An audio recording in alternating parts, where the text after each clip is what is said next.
Olá, estamos começando o segundo episódio da Outlive e hoje nós estamos recebendo aqui uma pessoa importante e relevante do nosso mercado, o Ronaldo Dantas, que é CEO da MyBroker Imobiliária. Obrigado pela sua presença aqui, Ronaldo. Eu que agradeço, meu querido. Obrigado pelo importante também.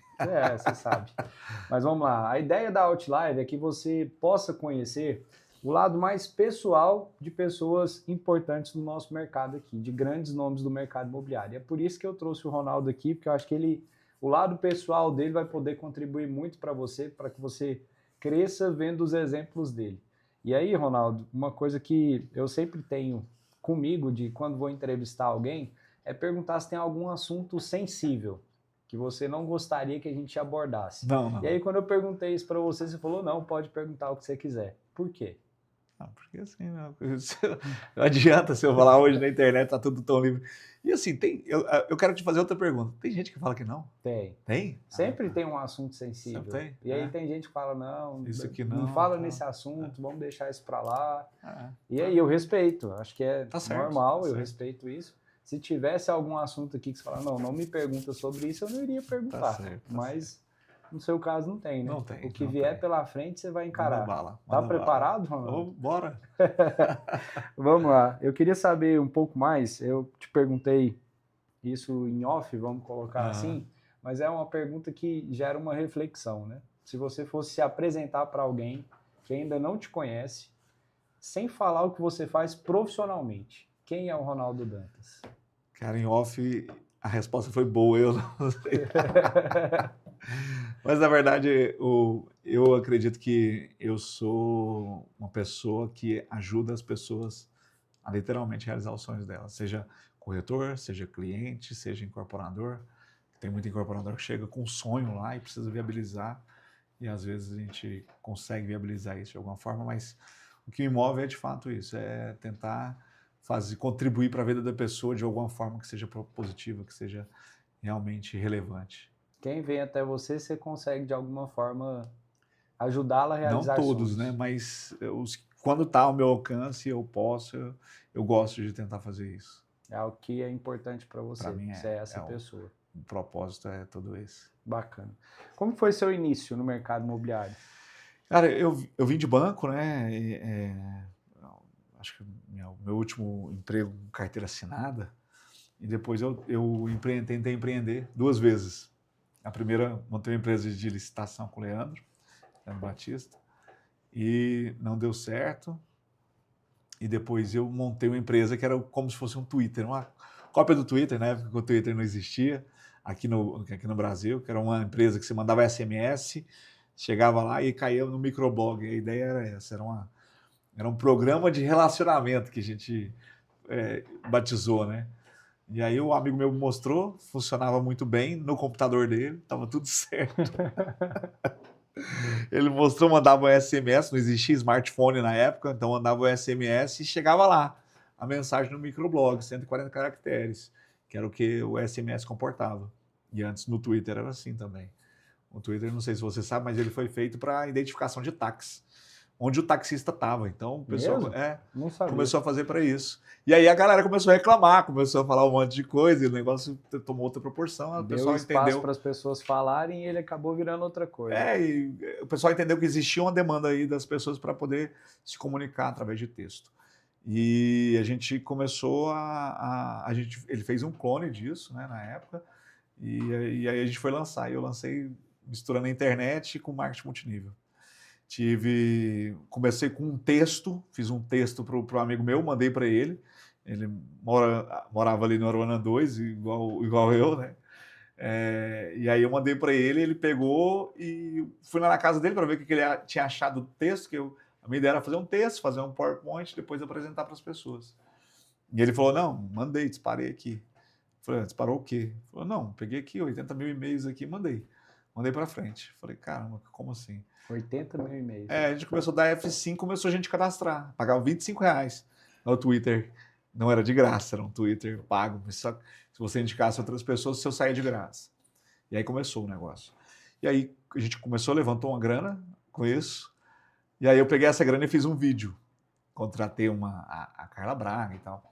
Fiz um vídeo, uma produtora, um negócio bem elaborado e tal. Peguei mais ou menos aquele texto que eu fiz e fiz o vídeo. e a gente colocou no YouTube. Vídeo de 4 minutos e meio. E o vídeo estourou. Estourou. Aí o negócio começou. A gente ficava dando F5 e ficava subindo o contador. Não, pessoas cadastrando. Dava F5, 3 pessoas cadastravam. Dava outro F5, 5 pessoas cadastravam. O negócio pegou assim de uma forma estrondosa. Assim. Foi tipo assim, é bem exponencial. Eu vi o poder da internet nesse sentido. Começou ali 10, 20, 30, 40, e depois soltamos o vídeo, estava com uns 300 pessoas. Aí o negócio, a curva foi muito ascendente. Aí tipo, começava com 200, aí depois no outro dia já 500 pessoas cadastrando, depois já 1000 pessoas cadastrando. O negócio foi tomando proporção e a gente não conseguia entregar o sistema. Porque o que ele me mostrou, depois eu descobri, eu falei, cara, mas você me mostrou, o negócio funcionava. Eu falei, não, mas a publicar é outra coisa. E aí, cara, assim, a gente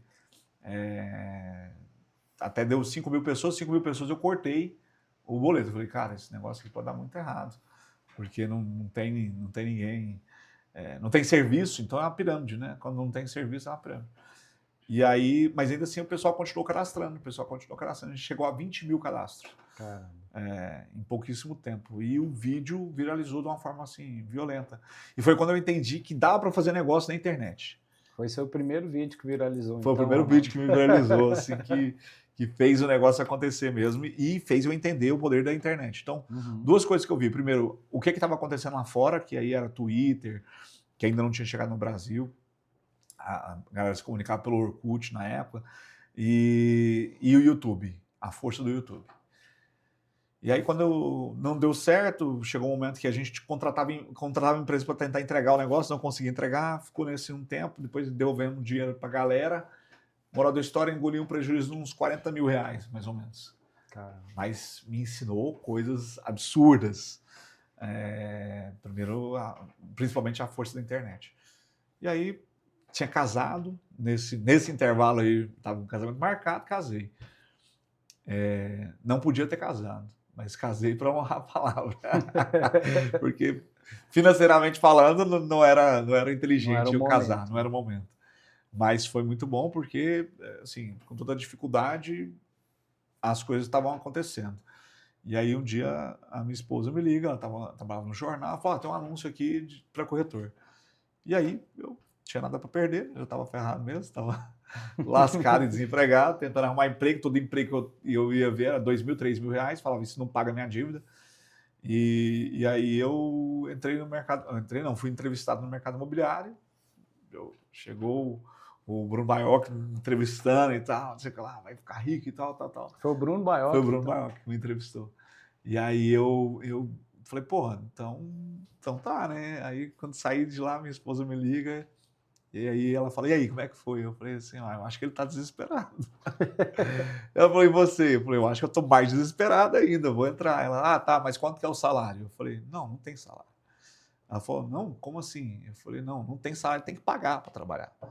Ela, como assim? Não, tem que tirar o Cresce, tem que comprar roupa nova e tal, não sei o que lá. Foi um momento ali de convencimento, foi a primeira negociação que eu fiz.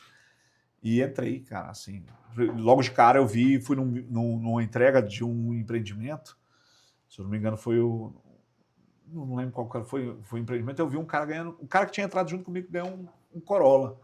Falei, caramba, e cheque de 5 mil toda hora, eu falei, cara, é isso aqui que vai salvar a minha vida. E aí de cara eu já entrei nessa vertente de vou testar a internet. Nenhum corretor fazia isso, cara. Nenhum, literalmente nenhum corretor estava fazendo. Cara, eu montei um site pessoal, eu fiz um canal no YouTube, mandava e-mail marketing, eu aterrorizava Você tinha uma forma de mandar para 80 mil pessoas. 80 mil pessoas, para mais. E Twitter, quando chegou, pouco tempo depois, o Twitter chegou. Cheguei a fazer 2 vendas pelo Twitter. Mesmo? Antes do Twitter se tornar essa loucura que ele é. Antes era mais, as pessoas davam opinião e tal, e eu fiquei anunciando. E muito legal, cara, esses dias um corretor viu, eu tenho um Twitter lá até hoje, e lá, cara, é um bom histórico. Depois você pesquisa em Ronaldo Dantas, vai lá no Twitter, pega o meu histórico. Cara, o valor dos imóveis. Nossa, eu imagino. O valor das parcelas. Isso era que ano, Ronaldo? R$300 de parcela, 2009, Nossa. 2010, quando chegou 2009. Parcela de R$300. Apartamento de 65 metros quadrados, agora parcela de R$300. Cara, o dia que eu vi, eu falei, cara, isso aqui é um estudo de casa. Ficou bom, ficou registrado lá, tá registrado, Sim. não tem como alterar, então tá lá. É muito bacana, foi bom porque deixou algum certo registro na internet aí. E, cara, testei tudo, alguns vídeos meus, eu tive um vídeo que viralizou, um vídeo, inclusive, de um empreendimento lá no Negrão de Lima, na MRV, na Casa Minha Vida. Fiz naqueles Move Make, só as cartelas, vídeo de cartela, né, que chamava, né? Uhum. Vídeo de cartela, musiquinha tosca lá e tal. Fiz o vídeo lá, eu mesmo no meu computadorzinho, e consegui fazer, deu 39 mil visualizações. Meu telefone tocava pra caramba, cara. Caramba. Para aquela época, Minha Casa Minha Tudo Vida. no YouTube. Tudo no YouTube. Até então, o Instagram, acho que o Facebook estava começando a chegar. E lá eu comecei a entender. E aí eu sempre me orientei muito ponto de pesquisa, né? Uhum. E aí eu lembro que eu vi uma matéria falando o YouTube é o segundo maior site de busca de imóvel do mundo. Eu falei, cara, faz todo sentido. A pessoa, ela quer ver o imóvel, ela vai pesquisar o imóvel, apartamento 3 quartos no Bueno. E ela vai ter lá. E aí, cara, esse negócio ficou na minha cabeça e foi quando assim, eu já começava a olhar o mercado imobiliário num viés mais futurista. Assim. Mais digital. Mais digital, de Na pensar época era esse muito aqui, analógico. muito analógico, até porque era muito difícil gravar, né? Você tinha muita limitação de equipamento mesmo, né? Era tudo muito caro, né? Era tudo muito dispendioso e ainda não tinha viralização. Aí o telefone, cara, o iPhone, ele mudou completamente o game do mercado imobiliário. O mercado imobiliário existe, não só o mercado imobiliário como tudo, mas no mercado imobiliário, cara, é palpável, assim, existe o antes e depois. E eu sempre observando isso. Então eu fazia tudo para vender, fazia tudo. Plantão, oferta, abordagem, PAP, fazia parceria com empresa, tudo que você pensar, network, feira, tudo. Mas sempre comendo, a internet comendo aqui. Além do digital. Né? É o digital. Fazer tudo e o digital. Exatamente. Você não fazia nem só o digital, nem só o raiz, você juntava os dois. Porque, na verdade, qual que era a minha estratégia? Minha estratégia era funcionar igual o Unibanco, 30 horas. O que eu fazia? Deixava a internet rodando 24 horas para mim e 6, 7 horas trabalhando. Então, se eu somar tudo isso aqui, eu tinha 30 horas, que foi quando eu vi o Unibanco 30 horas, né? Sim. Eu trabalhava no Unibanco, a ideia era, aí tinha gente que falava, cara, como assim 30 horas? Eu falava assim, não, é 6 horas de agência, mais 24 horas na internet. E, cara, isso entrou na minha cabeça também. Né? Então, eu sempre pensei, cara, o corretor, eu fazia o seguinte, segunda-feira era o dia de olhar meu digital, segunda-feira de manhã eu defini meu digital, e o resto era às 6 horas, 6, 8 horas trabalhando. A média dos vendedores no mundo é 1h30. Eles trabalham 1h30 que trabalham por dia. Então, trabalham muito pouco. Então, eu pensava, eu preciso trabalhar como se fosse para alguém. Sim. Porque trabalhar para você mesmo, geralmente você trabalha menos do que se você fosse mandado embora. Então, eu pensava quanto que eu ia ganhar, não queria ser mandado embora e eu trabalhava como se fosse assim, entendeu? Mas deixava a internet. Então, uma vez por semana eu ia lá e olhava. E o resto, meu telefone ficava tocando. Plotava carro, fazia tudo. Tudo que você pensa, faixa de ilha, anúncio ninja, tudo que você pensar eu fazia. Anúncio ninja é o quê, Ronaldo? Anúncio ninja é aquelas placas que fica nos postes, venda apartamento urgente. Nessa região. Urgente pra quem? Pra mim, eu tava com muita urgência para vender. Aí o cliente me ligava, não, onde é que você tá vendo essa placa? Ah, tô vendo aqui. Não, esse aí já foi vendido, mas eu tenho um outro. Aí chegava, por isso que era anúncio ninja, porque não era um anúncio direcionado, era um anúncio genérico, né? Que tava, anúncio genérico, cara, funciona muito. Muito mesmo. Eu acho que a pergunta que eu vou te fazer agora vale para esse momento de início, e aí a gente pode falar também do total, da carreira do Ronaldo. Qual que foi a sua maior dificuldade no início? O que você teve que superar? Imagina que você já entrou quebrado, foi um dos pontos, que é algo muito comum no mercado imobiliário, né? Dificilmente alguém entra com reserva, bonitinho, controlado. Eu também entrei quebrado, sei como é que é. Então, mas além dessa parte financeira, dessa questão da dificuldade financeira, o que foi o mais difícil que você teve que superar nesse início? Cara, a dificuldade financeira, ela te atrapalha em muitas coisas, né? Uhum. Primeiro que quando você está vendendo porque precisa vender, parece que o cliente sente o cheiro e ele acaba fugindo de você, porque Uhum. parece que você está ali com o objetivo de olhando o cliente como um caixa eletrônico. A partir do momento que você para de fazer isso, quando você está bem, quando você está estabilizado financeiramente, você não precisa de vender. E aí é Uhum. mais fácil vender, Sim. quando você não precisa de vender. É claro que tem corretor que, quando ganha dinheiro, ele espera, gasta todo o dinheiro, viaja, para depois ele precisar de novo para poder chegar naquele ciclo de novo. Né? O ideal é que o corretor tenha 6 meses, foi uma das coisas que eu fiz, tenha 6 meses de reserva, 6 meses do seu custo de vida.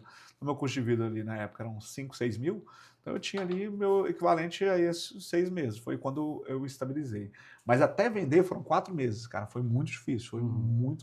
muito difícil mesmo. Então, primeiro, você tem o problema de autoestima, que eu acho que é o que atrapalha muito o corretor. Então, eu tinha muito isso, né? Pô, vou lidar com o cliente, perguntar para ele quanto que ele tem na conta, quanto que ele vai dar de entrada. Então, a autoestima faz o corretor ser um pouco covarde, ter um pouco de medo Uhum. para não perguntar coisas que são relevantes para a negociação.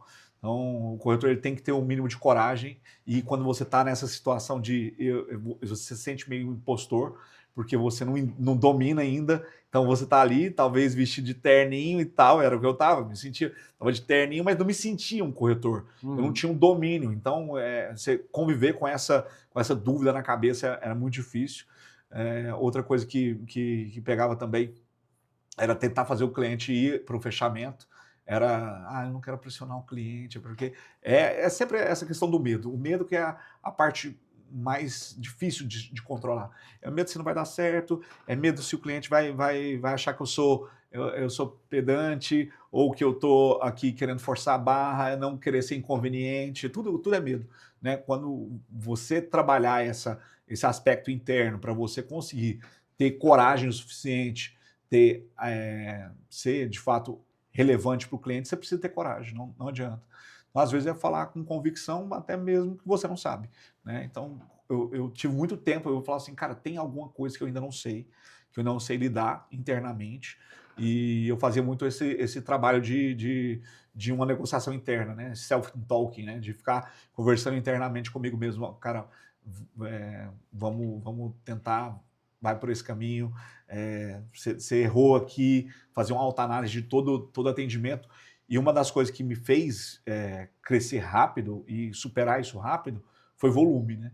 Então, eu falava, cara, eu preciso atender muito e para eu conseguir melhorar rápido, né? Então, se eu via os corretores que ficavam só de plantão, eles atendiam um cliente por semana, 2 clientes por semana.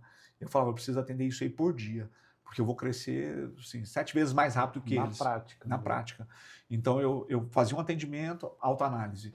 Fazia uma autoanálise tentando olhar como que eu me comportei, como que eu estava pensando, como que estava meu gestual, como que foi a reação do cliente, e eu tentava melhorar na próxima. Isso era seu, ninguém te ensinou a fazer Ninguém me assim. ensinou isso, cara. Era meu porque eu sabia, cara, é isso aqui que vai me resolver a vida. E assim, a pressão, cara, tanto da minha família quanto da circunstância mesmo, né? Tinha acabado de casar, estava devendo, aluguel atrasado, água cortando, e gasolina acabando. E era uma pressão muito grande externa. Então eu falava, cara, meu tempo é muito, muito pouco, eu não tenho muito tempo para mim sobreviver nessa profissão. Eu preciso fazer isso virar rápido. Então eu ficava o tempo todo pensando, como que eu vou fazer virar? Porque as pessoas arrumavam emprego para mim. Cara, arrumei um emprego para você. Meu pai falava para mim, pô, por que você não arruma um emprego, meu filho? Eu falava, cara, eu estou trabalhando. Ele não Não é entendia pouco, como é que não. era, né? Para ele era tipo uma aventura. E era mesmo, o mercado imobiliário era visto dessa forma, né? Uhum. As pessoas que não deram certo. Mas como eu vi, né, muita coisa interna, eu falo, cara, isso aqui não é para todo mundo, mas quem emplaca nisso aqui ganha muito dinheiro, resolve a vida. E eu sentia que esse mercado era o meu mercado. Uhum. Eu consegui identificar, falei, cara, acho que tem como eu me estabelecer aqui, mas eu vou ter que ser muito rápido. Mas muito rápido foi 4 meses. Muito rápido de pau na máquina, assim, porque realmente não tive nenhuma orientação. Não tive ninguém para poder falar assim, faça isso, pensa assim e tal. E até um dos grandes propósitos meu é tentar encurtar isso para todo mundo que entra junto comigo, né? Para quem está junto comigo ter, de fato, uma habilidade, desenvolver muito mais rápido, amadurecer a pessoa mais rápido, não ter que passar pelo que eu passei. Então, esse processo de lidar internamente com esses conflitos, que eu acho que é a parte mais difícil. A primeira venda que eu fiz parceria com um corretor, que ele nunca mais vi ele no mercado, mas ele era muito bom para fechar negócio. E eu via que ele não tinha medo. Ele não tinha medo de pressionar o cliente, ele não tinha medo de conduzir o cliente, não tinha medo de pedir o cheque, não tinha medo de pedir documentação. E aí um dia eu falei, cara, tá vindo uma cliente aí, e ele já tava no meu deadline, assim, tipo, eu já tinha definido que aquela seria minha última semana, isso era uma sexta-feira. E aí eu peguei e falei para ele, olha, tá vindo uma cliente aí, eu vou atender, vou mostrar, que eu era muito bom em captar o cliente e mostrar. Então eu fazia 2 passos da venda. Hoje eu já sei que a venda para mim tem 8 passos. Eu vou fazer o primeiro e o quarto passo, que é prospecção e atendimento. E depois o cliente falava, vou pensar, e eu me acovardava. Então, essa parte do medo era o ponto que eu precisava me romper. E aí eu falei, vou falar que você é meu gerente, você senta na mesa, fechando o negócio, a gente divide a comissão. E em 5 minutos ele tirou o cheque. Eu falei, caramba, como assim, cara? A primeira coisa que eu pensei, eu falei assim, é muito simples. E a segunda que eu pensei, eu perdi muito dinheiro. Se eu tivesse visto isso aqui antes, alguém fazendo desse jeito aqui na minha frente, eu poderia ter usado para trás. Eu podia ter ajudado mais pessoas. É tornar esse processo natural, né? Natural. É muito natural. Na sexta-feira eu fechei uma venda, ganhei R$2.500. No domingo eu fiz outra venda. Aí eu fiz sozinho. Falei, vou copiar exatamente o que ele fez. E fiz e deu certo. Pá, fiz a venda. Aí ganhei 7.500, porque eu vendi o sobrado. Na primeira eu dividi a comissão com ele, era 5.000. Então eu ganhei 10.000 da sexta pro sábado. Da sexta pro domingo. E aí, depois disso, eu não parei de vender mais. Aí eu entrei num ritmo muito grande e sempre com essa análise. Cara, peraí, qual que é o processo certo? Qual que é o melhor processo? Então eu fazia um bom atendimento e falava assim, o que eu fiz? Eu fiz isso, fiz isso. Aqui eu parei, aqui eu tenho que corrigir. Que eu comecei a fragmentar, porque aí fica até mais didático para eu poder ensinar para outras pessoas, mas eu também consigo me desenvolver naquelas partes que eu sou pior. Então, dentro disso aí acho que foi o pior momento, foi lidar com o medo, com a insegurança, com a incerteza e com a coragem de poder pressionar o cliente. Você falou sobre esse momento que você tinha colocado um deadline ali, né? Tinha um limite para você. Você chegou a pensar em desistir, então? Ou não? Na verdade, estava insustentável.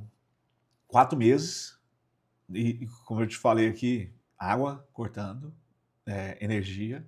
Então, a minha esposa passou por situações assim, muito difíceis, e ela sempre me apoiou.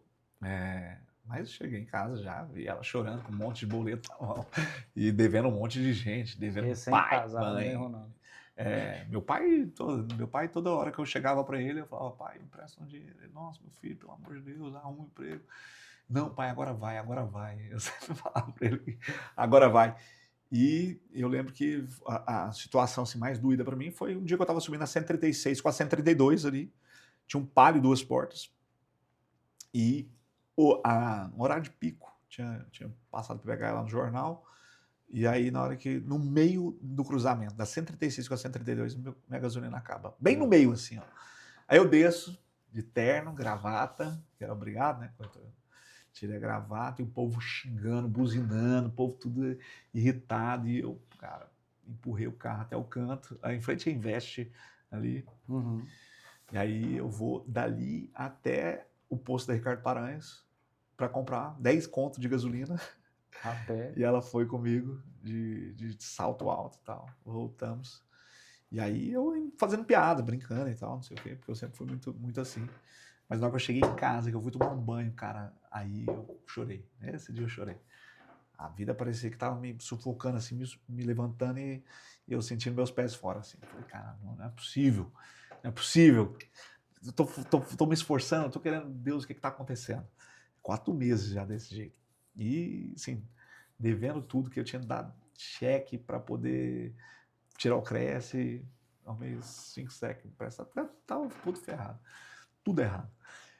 E aí tinha um emprego que eu trabalhava com cartão de crédito antes de ir para o banco, eu dominava essa história de cartão. Tinha uma distribuidora de posto, que eles iam abrir um negócio de cartão. E aí me arrumaram esse emprego. Fui lá, fiz entrevista com a mulher gostou muito de mim. E ela falou, então você pode começar quando? Eu falei assim, eu vou te falar uma coisa. Me dá uma semana. Se eu vier aqui na segunda-feira, é porque eu falhei lá. Se eu não aparecer aqui, é porque eu dei certo lá. Ela, tipo, tem 4 meses. Sexta e domingo e não apareceu. Tem 4 meses que ele tá lá, provavelmente não vai dar certo. Ela falou, beleza, uma semana não faz diferença. E aí meu tempo foi acabando, porque era uma pressão muito grande de todo mundo, né? Você tem que arrumar um emprego. Por mais que ganhe pouco, mas era alguma coisa. E meu tempo foi acabando, e isso foi me desesperando. E, cara, eu orando e pedindo para Deus, isso na sexta-feira. Porque na segunda-feira eu já tinha que estar lá.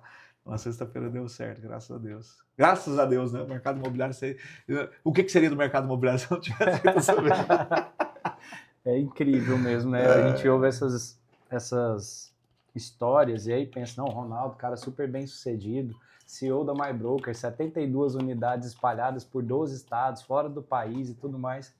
Passou por tudo isso, né? Perrengue, rapaz, perrengue. E aí, não, o Ronaldo não deve ter passado dificuldade. Olha o tamanho que é o Ronaldo hoje, olha o tamanho que é a MyBroker hoje. Olha como é que foi o começo. Rapaz, sapato furado, furava de tanto que eu andava. Furava, tinha que colocar jornalzinho. Eu lembro que até um dia, falando desses perrengues aí, um dia a gente foi fazer uma feira, eu, o Leandro e o Dioguinho, que é da Portfólio. Diogo Porto. Ele também era da Polo na época. E aí, cara, a gente voltando aí, de repente, cara, caiu uma chuva, uma tempestade, cara, o carro dele deu pau e a gente desceu para poder empurrar o carro.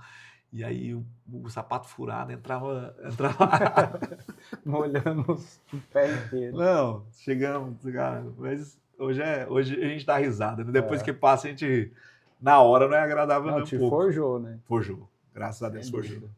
E esse foi o momento mais difícil que você passou no mercado? Depois que as responsabilidades aumentaram consideravelmente, você passou por momentos mais difíceis ainda? Eu acredito que eu até tenha passado momentos mais difíceis, mas eu acho que esse me forjou de fato para poder... Isso me deu muita musculatura. Então, tudo que acontecia depois, eu passei grandes momentos difíceis no mercado, de várias circunstâncias, depois como empresário também. Chegamos a quase quebrar várias vezes, né? Você deve ter acompanhado aí. E... cara, o que me garantiu, eu falei, cara, não, eu não desisti naquela época, acho que agora vai ser tranquilo. Então, na verdade, é isso. Eu acho que você só ganha musculatura depois que você vai lá e agride, né? Agride o músculo, tem peso, aquilo é desconfortável momentaneamente, mas depois você fica mais forte, né? Eu acredito que, de fato, eu fiquei bem mais forte. É a filosofia de Rock Balboa, né? Não importa o quanto você bate, sim quanto você consegue apanhar, né? Você suporta apanhar. Exatamente. Eu te citei recentemente numa reflexão que eu fiz, dizendo que você é uma das pessoas que eu vejo que tem essa característica, assim, parece ser uma pessoa inabalável. Pode acontecer o que vier pela frente, que você vai estar com o mesmo sorriso no rosto, o mesmo aperto de mão, e que não tem um dia ruim, diferente dos outros para você. Que você pode estar passando por qualquer coisa que você vai estar ali inabalável. E eu fiquei com essa imagem, assim, eu lembro toda vez que eu te cumprimento, você está com a mesma expressão. Isso é técnico? Você faz isso de maneira proposital? Tá difícil, eu estou passando por um problema aqui que eu não sei exatamente como é que eu vou resolver, mas eu vou me comportar dessa forma? Ou é você mesmo, você é inabalável e nada te tira do sério? Cara, eu acho que é um conjunto de fatores, eu não sei se eu sei que a técnica ajuda, né? Mas não faço isso por técnica, mas eu sei que existe aquela história, cara, você tá triste, começa a sorrir mesmo que não esteja com vontade, que libera serotonina e acaba ficando bem, né? Mas não é o caso. Eu acredito que tem a ver com um espírito de gratidão que eu tenho um espírito de gratidão muito grande, sabe? Por tudo, cara. Eu acho que não importa a situação que você está vivendo, alguém está orando para ter a mesma situação que você está tendo naquele momento. Então, sempre tem alguma coisa para agradecer.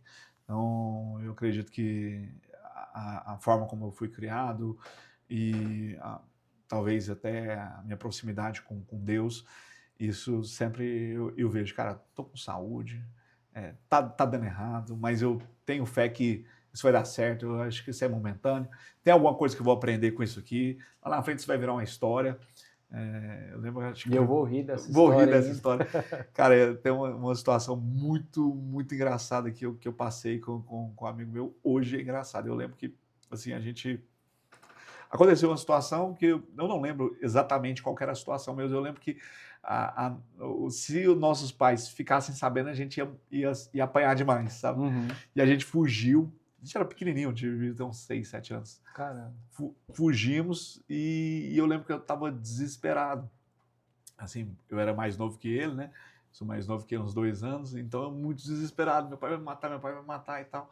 E aí ele pegou e falou assim, para tentar me consolar, ele falou assim, não, dizem que um dia a gente vai rir dessa situação. Alguém deve ter falado isso pra ele, né? Mas ele também estava desesperado, mas ele querendo me consolar, né? Porque ele era um pouco mais velho que eu. Eu olhei para ele assim com muita convicção, falei assim, não, eu nunca vou rir disso. Tá rindo Eu agora. nunca vou rir disso. Pô, tempo depois eu tava rindo, né? E achei interessante uma lição de vida, né? Que, de fato, cara, a gente tá com vida, tá com saúde, o resto dá pra resolver. E é geralmente questão de tempo para resolver. Uhum. Geralmente. É lógico, tem tragédias que acontecem, mas graças a Deus eu tenho um espírito de gratidão que eu acho que me ajuda muito nesse sentido. Eu acho que, de certa forma, você já até respondeu o que eu vou te perguntar agora, mas está diretamente relacionado ao que a gente falou, mas em qual aspecto você considera que você mais cresceu com tudo isso que você passou até hoje no mercado imobiliário? Eu acho que tem a ver com isso. O que eu fazia, que era um processo de ajudar as pessoas de maneira. Cara, agora essa pergunta sua é boa, porque na verdade, vários aspectos eu evolui muito, né? Mas eu acredito que seja nisso. Poder ajudar mais pessoas. Quanto mais pessoas. Meu game é esse. Meu game é. Cara, se eu ajudei uma, depois eu estava ajudando 5, depois eu estava ajudando 10, depois eu estava ajudando 20. Hoje são 2.500 corretores. E para mim, quanto mais gente eu puder ajudar, amanhã eu vou ter uma reunião geral. Chegando em casa, depois que sair daqui, eu vou parar para poder fazer um conteúdo que seja relevante para aquele corretor, que eu sei que ele pode estar vivendo exatamente o que eu estava vivendo, né? Passando dificuldade em casa, com conta atrasada e tendo uma necessidade muito grande de vender, de prosperar, talvez a profissão é um dos últimos lugares que aceitou ele. Eu sei que não, hoje em dia nem todo mundo que vem para cá, tem muita gente que vem para cá, cara, eu quero ser corretor, tá entre as 3 profissões mais desejadas hoje. Mas isso não é comum, não era comum até agora, e não é todo mundo. Né? Tem muita gente que realmente vem aqui, cara, é o único, talvez a última esperança dele, que deu errado em várias coisas. E eu tento fazer isso com muita determinação, sabe? Ajudar as pessoas. E ser essa pessoa que tenta ajudar as pessoas, você considera que a sua maior marca é o que te diferencia no mercado? Que quando as pessoas... Não, isso aqui o Ronaldo é assim. Se for para pensar, quem que é um grande líder que quer ajudar o mercado como um todo? O Ronaldo tem essa marca. Acredito que seria sim. isso ou tem alguma outra coisa? É você que tem que me responder. Você que está me vendo de fora, né? Uhum. Mas eu acredito que sim, eu ouço muito isso, né? Eu ouvi agora a pessoa falando, cara, é impressionante assim, que a pessoa estava na MyBroker, saiu, estava em outro lugar e agora está voltando. E aí falando que não enxerga isso em outro lugar, que não vê isso em outros líderes. E aí tinha um livro que eu li, O Último Degrau da Liderança, que a capa dele era Jesus cingido com a toalha, lavando os pés dos discípulos, que é o servir. Né? O último degrau da liderança é quando ele serve, quando ele faz o pior trabalho, que aquele trabalho de lavar os pés era o pior escravo que tinha que fazer aquilo ali. Né? Porque pensa, ninguém tinha calçado, ninguém tinha sapato, era tudo ou descalço ou sandália. Não tinha asfalto também, não era só terra. Então, quando o cara chegava lá para poder lavar o pé, era o pior pé que existia, né? E aí o cara tinha que fazer. E foi exatamente o que Jesus fez. Ele fez o pior trabalho. Tanto é que Pedro não queria, né? Falou, não lava o meu pé. Ele falou, não, se eu não lavar o seu pé, você não tem parte comigo. Ele, não, então lava o pé, lava a cabeça. Não quero só o pé. Tá bom. E eu enxergo dessa forma. Eu acho que, assim, me inspirando muito em Jesus, né? Tentar fazer para as pessoas o que eu gostaria que fizessem para mim, dentro do processo. Bacana. E você falou sobre a reunião, toda terça-feira tem reunião geral na MyBroker, eu estava conversando isso com o Fabrício Medeiros, sou padrinho de casamento dele, a gente é muito amigo dele, da Mandinha, né, que trabalharam na MyBroker e tudo mais, e ele estava falando isso, de tudo que ele mais sente falta do período que ele teve antes de ter a empresa dele, a reunião da MyBroker terça-feira é o que está assim lá no topo, né? Eu fiquei 2 anos na MyBroker antes de seguir outros caminhos também, e é o que eu mais sinto falta hoje, assim, quando eu paro para pensar o que era relevante para mim quando eu trabalhava na MyBroker que eu não tenho hoje depois que eu saí, justamente as reuniões. E você não repetia tema, né? Acho que até hoje você não repete, Não. né? É uma coisa assim que você sempre traz algo novo e relevante. Como é que você faz isso? Vou até fazer as contas aqui, ó. A MyBroker vai fazer 14 anos agora, são 52 reuniões por ano, são 728 reuniões diferentes, cara. Como? Cara, que isso é possível. É um compromisso, na verdade, é um compromisso. Quando eu fui montar a empresa, eu tinha muita raiva de ir para reunião e me sentir que estava repetindo. Então, tive outros gestores que, cara, você chegava lá toda terça-feira, eu sabia qual que ia ser a reunião. Sabia qual que seriam as piadas, eu queria saber. Ou ele ia falar de produto, e produto tem meeting, tem treinamento técnico, tem outras coisas. Ou ia falar especificamente da mesma coisa, nas cobranças e tal. E aí, quando eu fui montar a MyBroker, eu falei, cara, como que seria a imobiliária que eu gostaria de participar? Essa foi a premissa. Então, como que seria uma imobiliária que eu teria prazer em trabalhar? E aí, a primeira coisa foi, cara, a reunião ela tem que ser relevante. Se o cara vai ficar comigo em 1 ano, ele vai acompanhar as 52 reuniões, em 1 ano ele tem que ser melhor do que quando ele entrou. Sim. Melhor como pessoa, melhor como profissional, melhor como ser humano, de modo geral. E aí eu peguei 3 pilares, que é motivação, técnica e estratégia. Motivação, mas você sabe como é que é a minha motivação, não é aquela... Não é euforia. Motivação é tentar achar dentro da pessoa uma motivação intrínseca, né? Porque tem a motivação extrínseca, que é o cara buscar alguma coisa material, a outra coisa é achar algum significado. Tento mesclar essas duas coisas, fazer com que ele encontre alguma motivação que talvez seja material para ele, ou talvez seja alguma coisa de realização pessoal, alguma coisa técnica de vendas, técnica de abordagem, técnica de fazer uma copy, de alguma coisa que seja relevante nesse sentido, e estratégia. Estratégia é a parte de como que a gente vai avançar para esse produto. Então tem esse produto aqui, a gente vai fazer isso aqui, nós vamos agir dessa forma. Então, basicamente, eu divido nesses três pilares. Ao longo da semana, eu fico ouvindo conteúdo pra caramba. Eu consumo muito, gosto muito de consumir. O que, por exemplo? Cara, qualquer coisa, né? Podcast. Tudo que você pensar. YouTube, livro. Eu sei que YouTube você assiste muito, né? YouTube demais. Gosto muito de filosofia, então consumo muito conteúdo de filosofia. Podcast também. E aí eu vou registrando sobre gestão, sobre alguma coisa, eu vou registrando, tem um bloquinho de nota, quando chegar lá em casa agora, vou no meu bloquinho de nota e vou vendo ali, e aí vou soltando as ideias ali. Antigamente eu ficava até 2 da manhã, isso era inviável.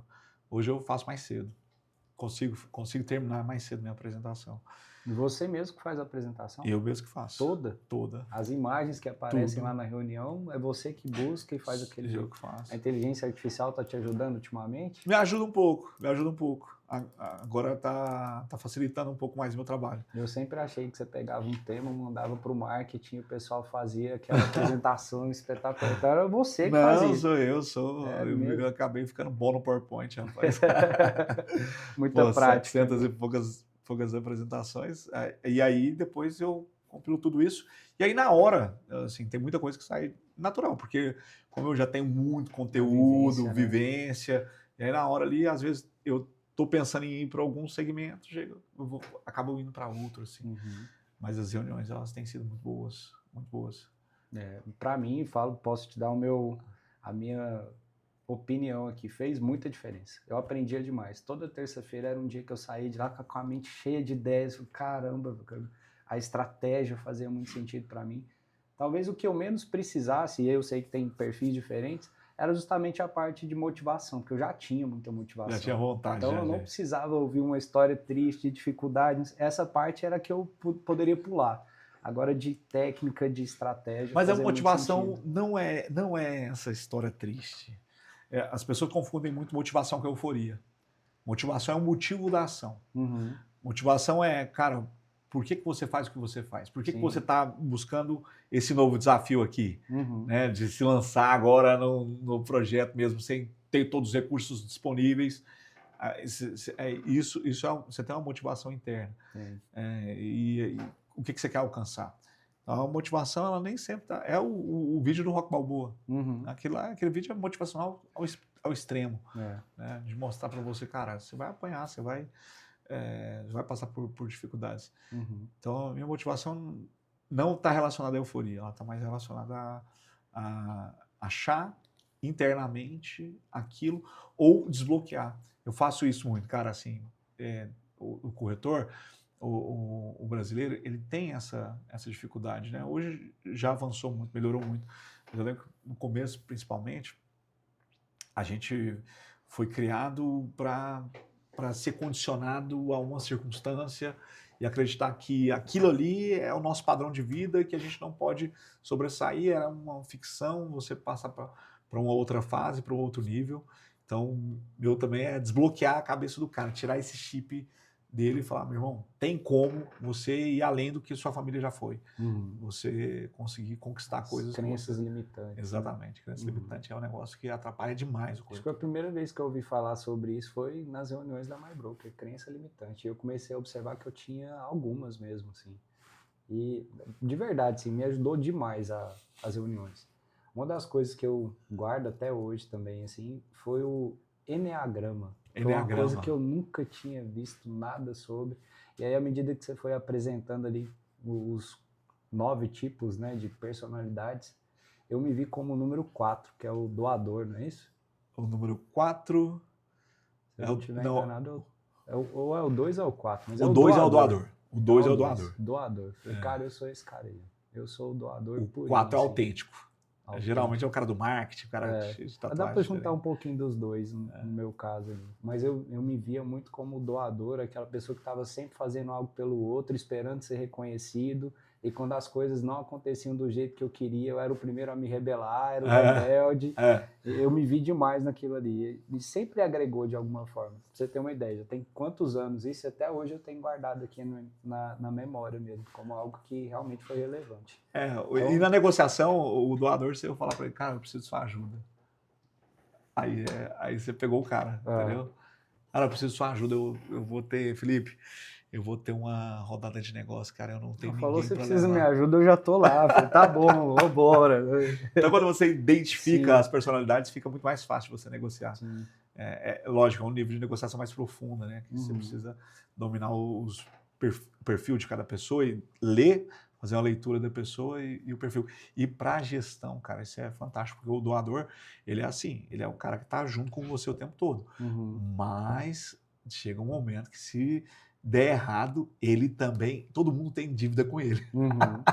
Então ele consegue quebrar e assim, eu vi até, aconteceu dentro, e depois a pessoa que foi junto também fez a mesma coisa fora. É muito engraçado, porque é uma pessoa que você tem que tomar cuidado, No sentido de que, cara, é muito bom você ter ele na sua equipe, mas você tem que tomar cuidado mesmo. Se der ruim, dá muito ruim, né?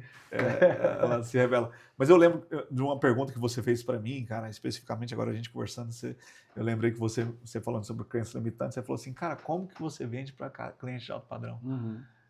Quando eu entrei no mercado imobiliário, eu vi o pessoal, na época, 1 milhão era muito dinheiro, Era né? muito Há dinheiro, 7 cara, anos, muito dinheiro. 7, quase 8 anos, um imóvel de 1 milhão eu achava um absurdo. Era Como é que eu absurdo. vou vender um imóvel de 1 milhão? Não tem ninguém no meu relacionamento que tem capacidade de comprar um imóvel desse. Eu ficava com isso. Eu tinha essa crença limitante. Tanto é que eu ficava assim, não, eu vou me realizar profissionalmente quando eu conseguir vender um Opus. Eu tinha isso na minha cabeça. O dia que eu vender um Opus de 1 milhão em alguma coisa, eu vou me realizar. E aí eu achava muito impossível, muito impossível. Até que eu comecei a... Cara, não é impossível. Se tem gente comprando, é algo que eu consigo fazer. Sim. Talvez a pessoa não está no meu networking hoje, mas eu consigo evoluir. Esse cliente pode chegar de alguma forma, pode ser indicado por alguém. E aí eu comecei a acreditar que isso era possível, né? Eu lembro que o primeiro imóvel que eu vendi acima de 1 milhão foi um único marista da City. Ah, sim. Eu vendi o Douglas, que era meu gerente, vendi depois de uma ação. Eu fiz uma ação no colégio internacional ali próximo ao Bougainville. Sim. Para um lançamento do QS Marista. QS Marista não, Pleno. Como é que era? Aquele em frente ao Bougainville, da Queiroz Silveira. Eu não lembro o nome agora. Prime, Marista Prime. Marista Prime da QS. Isso. Fiz uma ação ali e peguei um único contato. A gente estava em grupo, né? E eu peguei um único contato e passei os outros contatos para as outras pessoas que estavam fazendo a ação comigo. Era um médico, Dr. Fernando. Eu nunca esqueci do Dr. Fernando, da Cristiane, que é a esposa dele. E... Fernando Facuri. É o sobrenome dele. Doutor, um abraço pro senhor. E peguei aquele contato e eu mantive contato com ele por 1 ano e meio, por aí. Porque ele não comprou naquele momento, mas chegou a hora dele comprar e eu tava ali. Pronto. E aí consegui vender o meu primeiro imóvel acima de 1 milhão, veio de uma ação. Aí rompeu, né, cara? Rompeu. O segundo que eu vendi acima de 1 milhão foi um Opus Penthouse e veio de um vídeo que eu fiz de 15 segundos pro TikTok. Já pensou em ter uma piscina na sala do seu apartamento e tal, e mostrando isso, porque era uma novidade que estava chegando. E uma pessoa... Foi no meio da pandemia? Foi. Uma pessoa que me seguia, e eu seguia também, conheci da época que eu trabalhei no Atlético Goianiense como assessor de imprensa, pra você ver como é que são as coisas. Essa venda gerou a Altmob. Essa venda foi o início da Altmob. E na época que eu conheci ele, ele era estudante de marketing, e ele foi fazer um trabalho lá no Atlético. E eu atendi ele super bem, como um estudante. Ajudei ele tudo que ele precisava lá para ele conseguir fazer o trabalho dele. E aí, anos e anos depois, eu divulguei um vídeo mostrando a sala do apartamento. Ele morava em Miami na época, viu o apartamento no vídeo. E de lá, quando ele voltou, falou, eu vou pro Brasil em agosto, isso foi em maio. Eu vou pro Brasil em agosto e eu quero ver esse apartamento aí com você quando eu chegar. E foi isso que aconteceu. Ele chegou, viu o apartamento e comprou. E aí, quando a gente foi assinar contrato, que tinha o borderô e tudo mais ali, ele viu a distribuição da comissão e questionou. Falei, o que é essa comissão aqui? Eu falei, não, vai para a imobiliária. Ele falou, mas como assim? A imobiliária não fez nada nesse negócio, comprei de você, porque eu queria que você ganhasse o dinheiro e tal. Nem era na MyBroker que eu trabalhava nessa época. E aí ele falou, você acha isso certo? Eu falei, cara, é como o mercado trabalha, assim, funciona. Se eu trabalhar numa imobiliária, um percentual fica para a imobiliária. E aí eu comecei a falar para ele o que eu achava que tinha que ser, como que eu achava que tinha que ser o mercado. E aí ele falou, você já orçou isso aí? Eu falei, ainda não tenho a menor ideia de qual que é o custo disso. Nem me sentia preparado para isso também. Ele falou, então pode orçar que eu vou entrar como investidor. Aí vamos fazer esse negócio. E aí ele entrou. No primeiro momento começou. Depois ele até saiu, não deu sequência na Altmob, mas o início veio dessa venda. De uma crença limitante que eu tinha, que eu achava que era impossível, veio de um vídeo no TikTok e eu vendi um apartamento. É muito doido ver tudo isso, né? Crença limitante faz com que você nem saia para fazer a ação, nem faça o vídeo, né? Você não sabe onde é que vai te levar. Você fala, tem que ir semeando. Você sabe qual é a semente que vai dar certo? Vai semeando. Eu não sabia, assim, eu tinha a dificuldade, mas eu nunca parei de fazer. Eu sempre fiz muito. E aí, alguma coisa dava certo. Vai fazendo. Tem que romper. É a semeadura mesmo. Vou entrar num assunto um pouco mais delicado agora, posso? Vamos lá. Queria saber qual foi a sua participação no sucesso do Ricardo Martins. Ah, sim, o Ricardo tem... A gente cresceu junto, assim. Acho que essa pergunta é uma pergunta... Sim, é difícil, mas... Vou contar a história, que aí fica fácil das pessoas interpretarem qual que é a minha participação. Não tem como eu falar qual o percentual que foi. Uhum. Como eu falei para você, o mercado antigamente era muito difícil de você filmar, de você ter acesso a material, câmera. Então era tudo muito caro. Eu comecei a fazer os vídeos de cartela ali, entendi isso. Eu lembro até hoje, um dia que ele estava numa sala e eu dando treinamento, nós tínhamos 12 corretores, e eu mostrei para eles, eu falei assim, ó, dando uma das reuniões, mostrei o meu canal no YouTube, falei, olha, esse vídeo aqui me garantiu umas 5 vendas, um vídeo de cartela que eu fiz, tal, no MoveMake, o segundo maior, e aí tinha a matéria, o segundo maior site de busca tá no YouTube.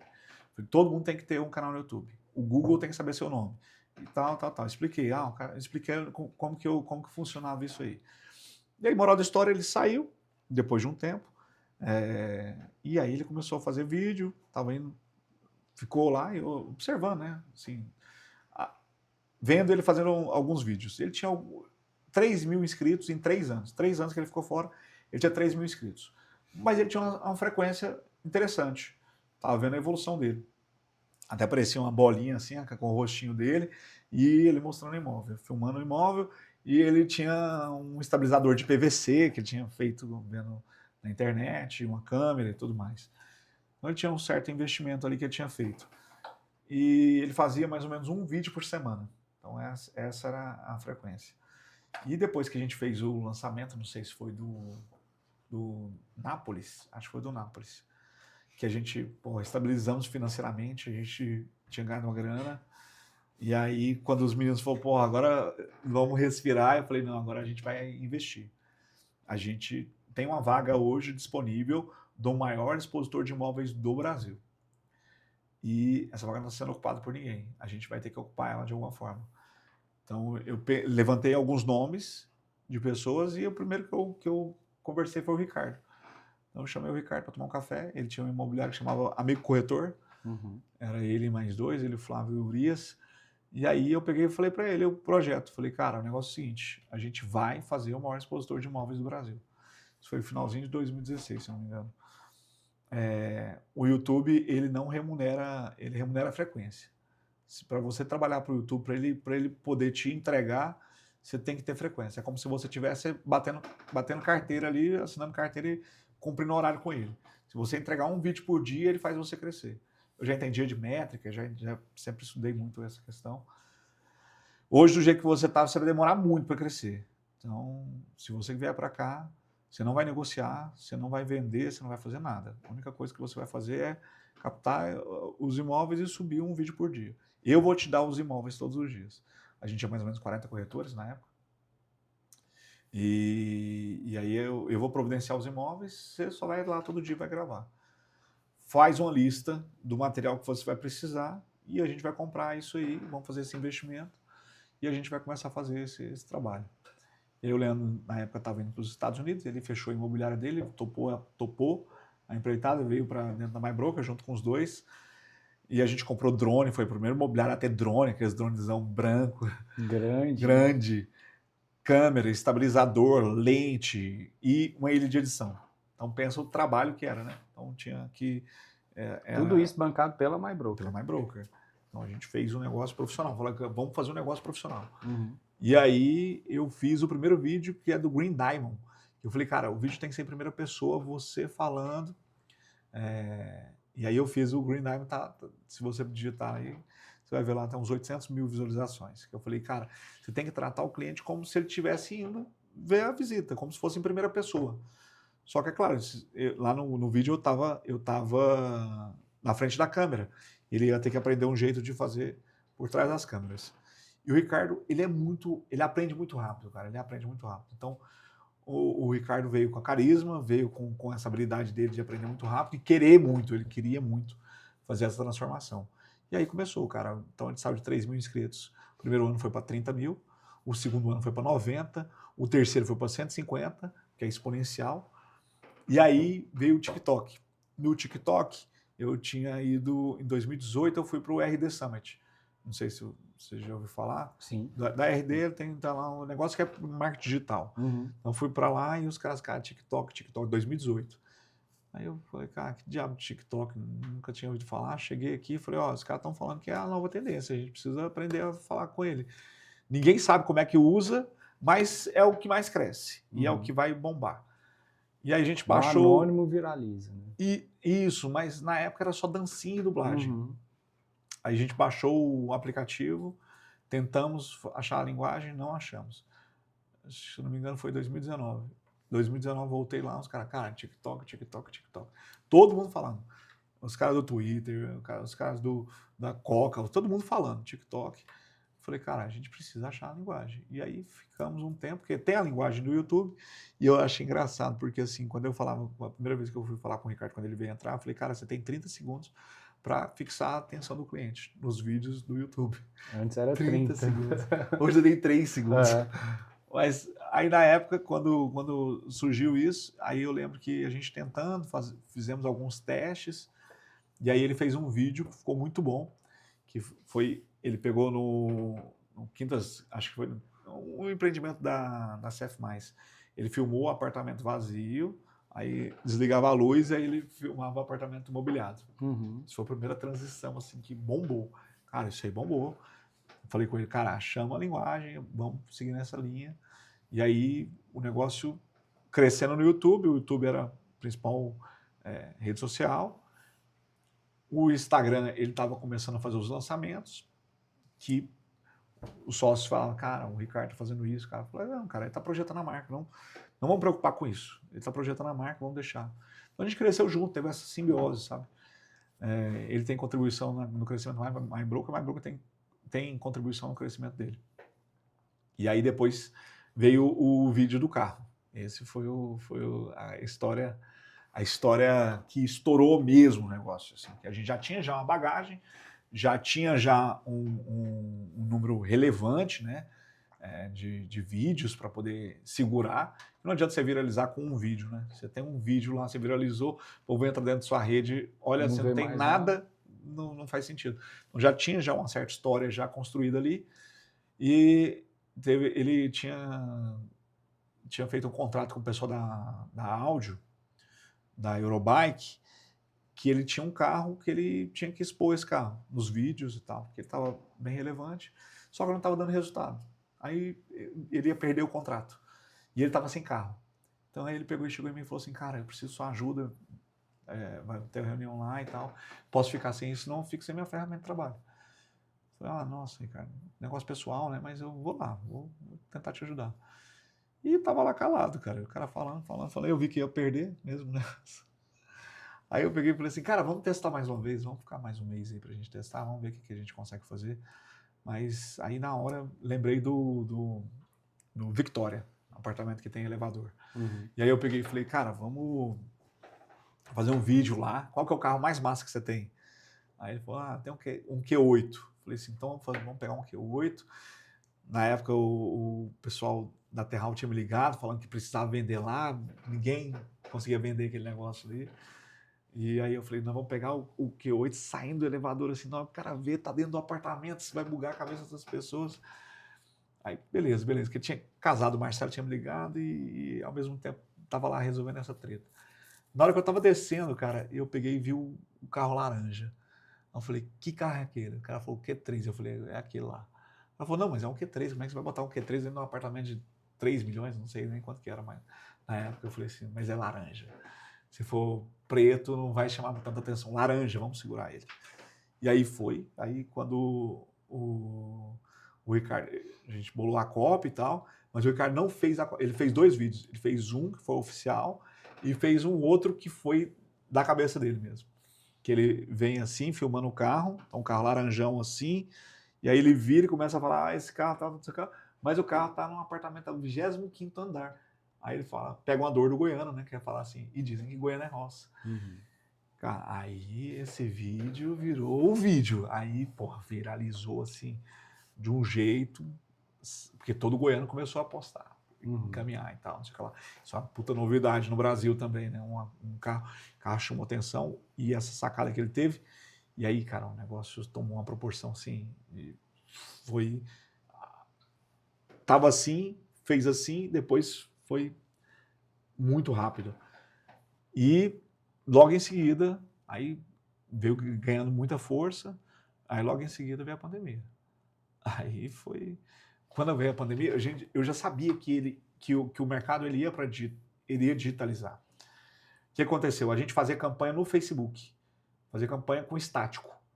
E aí eu lembro quando saiu a matéria falando que o Facebook não ia priorizar mais estático, ia priorizar vídeo.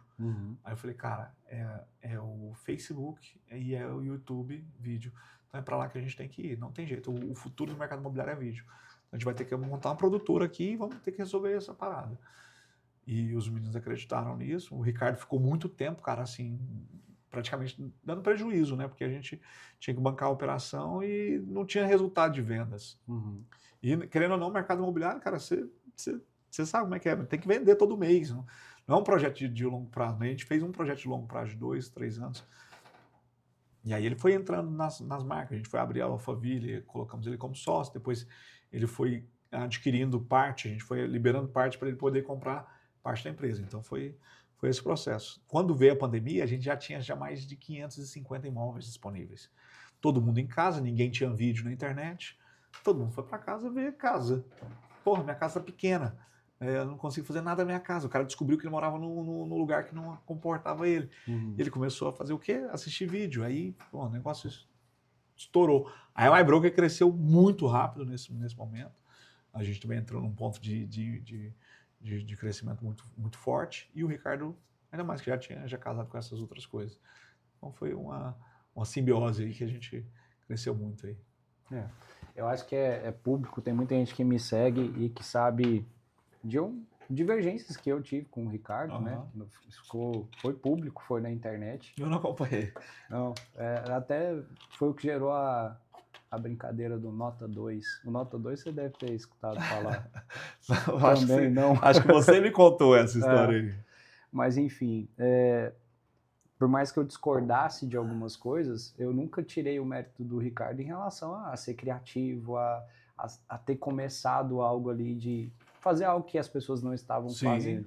Eu tinha uma percepção de que você era a cabeça por trás do negócio, você sempre teve essa vivência aí do YouTube, de estratégia, de como fazer, mas ele teve o mérito dele de executar também, sem dúvida nenhuma. E ele executa muito bem, né? Sim, assim, ele começou a fazer esse negócio de impostar a voz e tudo mais, e trocar mais ideia com a pessoa. Os meus negócios é mais direto, né? Ele começou a criar um vínculo com as pessoas, fez isso muito bem. Sempre vi ele como referência nesse ponto aí do marketing mesmo, apesar de ter os pontos que a gente pode discordar, e eu acho que a discordância é salutar em todos os aspectos. Ninguém é obrigado a concordar com ninguém, né? Com tudo, né? Com tudo. Mas eu consigo ver pontos positivos até onde eu discordo. Eu acho que isso é natural. Nem todo mundo recebe bem a discordância. E aí, na época, até trazendo a explicação aqui para quem não sabe da história, né? Na época eu fiz alguns questionamentos e, obviamente, o Ricardo tinha muito mais seguidores, relevância, gente que conhecia o Ricardo e que gostava do Ricardo do que eu. Eu era desse tamanhozinho, o Ricardo já estava grandão, né? E aí eu fui atacado pelos fãs do Ricardo Martins. Mas eu levei isso numa boa, assim. Na verdade, acho que eu surfei na onda, né? Que veio isso aí. Porque, de certa forma, eu falei algo que muita gente concordava também. Tinha os haters lá que não gostavam do que eu estava falando, mas tinha gente que concordava. Eu não me ofendi de forma alguma. E aí veio o episódio do Nota 2, né? Que você sabe da história? Não. Mas a história do Nota 2 foi... Eu comecei a fazer lives. A gente estava fazendo lives, entrevistando pessoas importantes no mercado. E aí ainda não tinha um nome para a live. E aí uma pessoa ligada ao Ricardo, que é da diretoria da MyBroker, foi fazer um comentário querendo, de certa forma, diminuir o que eu estava fazendo, né? E então, parabéns pelo conteúdo, Nota 2. Aí eu, ao invés de me ofender, eu aprendi, eu sou palmeirense, E aprendi que quando Usar você isso. pega o veneno e usa como antídoto, não faz mal, Perde né? o efeito. Perde o efeito. O palmeirense é chamado de porco e adora isso, né? Não sei se você sabe essa história, mas o estádio do Palmeiras era chamado de chiqueiro. E aí, por conta disso, o palmeirense era chamado de porco. E ao invés de se ofender, ele assumiu isso. Porco. Beleza, eu sou o porco mesmo. E pronto, foi o mesmo que eu fiz. Quando eu recebi a alcunha de nota 2, você falei, assumiu não vou isso. me ofender. Vindo de você, caro colega, nota 2 para mim é um elogio, porque a gente pensa tão diferente, então nota 2 é algo positivo. E a partir daí eu comecei a usar o nota 2 como o nome da live. E aí toda segunda-feira eu fazia a live nota 2. Ele parou com a live agora. Aí eu não fiquei um tempo sem fazer live mesmo, né? Agora a gente está voltando como Out Live, né? Um formato diferente. Porque eu acho que o Nota 2 estava muito pessoal e eu estou tentando trazer para o lado profissional aqui mesmo. Mas enfim, falamos de toda essa história e eu queria entender o seguinte: nesse momento era proposital você não ser o rosto da marca? Porque hoje é muito nítido. My Broker é Ronaldo Dantas. Nesse momento era proposital, cara, eu não quero ser o rosto da marca? Eu não queria ser. Não queria ser. Eu gostava do anonimato, cara. Eu acho que é uma característica de pessoas bem-sucedidas, né? Todo mundo que é bem-sucedido, assim, geralmente prefere ficar mais low profile. Cara, assim, eu não sou de postar minha vida pessoal, não sou de me abrir, eu abro a vida profissional, né? E eu gostava muito do anonimato. Hoje em dia eu tô naquele limbo, onde eu não sou tão famoso ao ponto de pagar a conta com arroba, mas também não sou um desconhecido. Todo lugar que eu vou, alguém me conhece. Alguém que eu falo assim, até pessoa... Cara, já cheguei a entrar no Uber em São Paulo, e eu conversando no telefone, o cara olhou pra trás e falou, Ronaldo? Eu falei, caramba, você é do mercado imobiliário? Ele falou, não, mas minha prima é. E eu já vi seus vídeos, eu comecei a te seguir. Mas, cara, tô no limbo, né? Nem tão famoso e nem tão desconhecido. Eu não sou um anônimo, mas também não sou tão conhecido. Então eu falei, cara, agora então tem que meter as caras mesmo. E aí, quando o Ricardo saiu, eu tive que assumir, né? Tive que ser o rosto da empresa, né?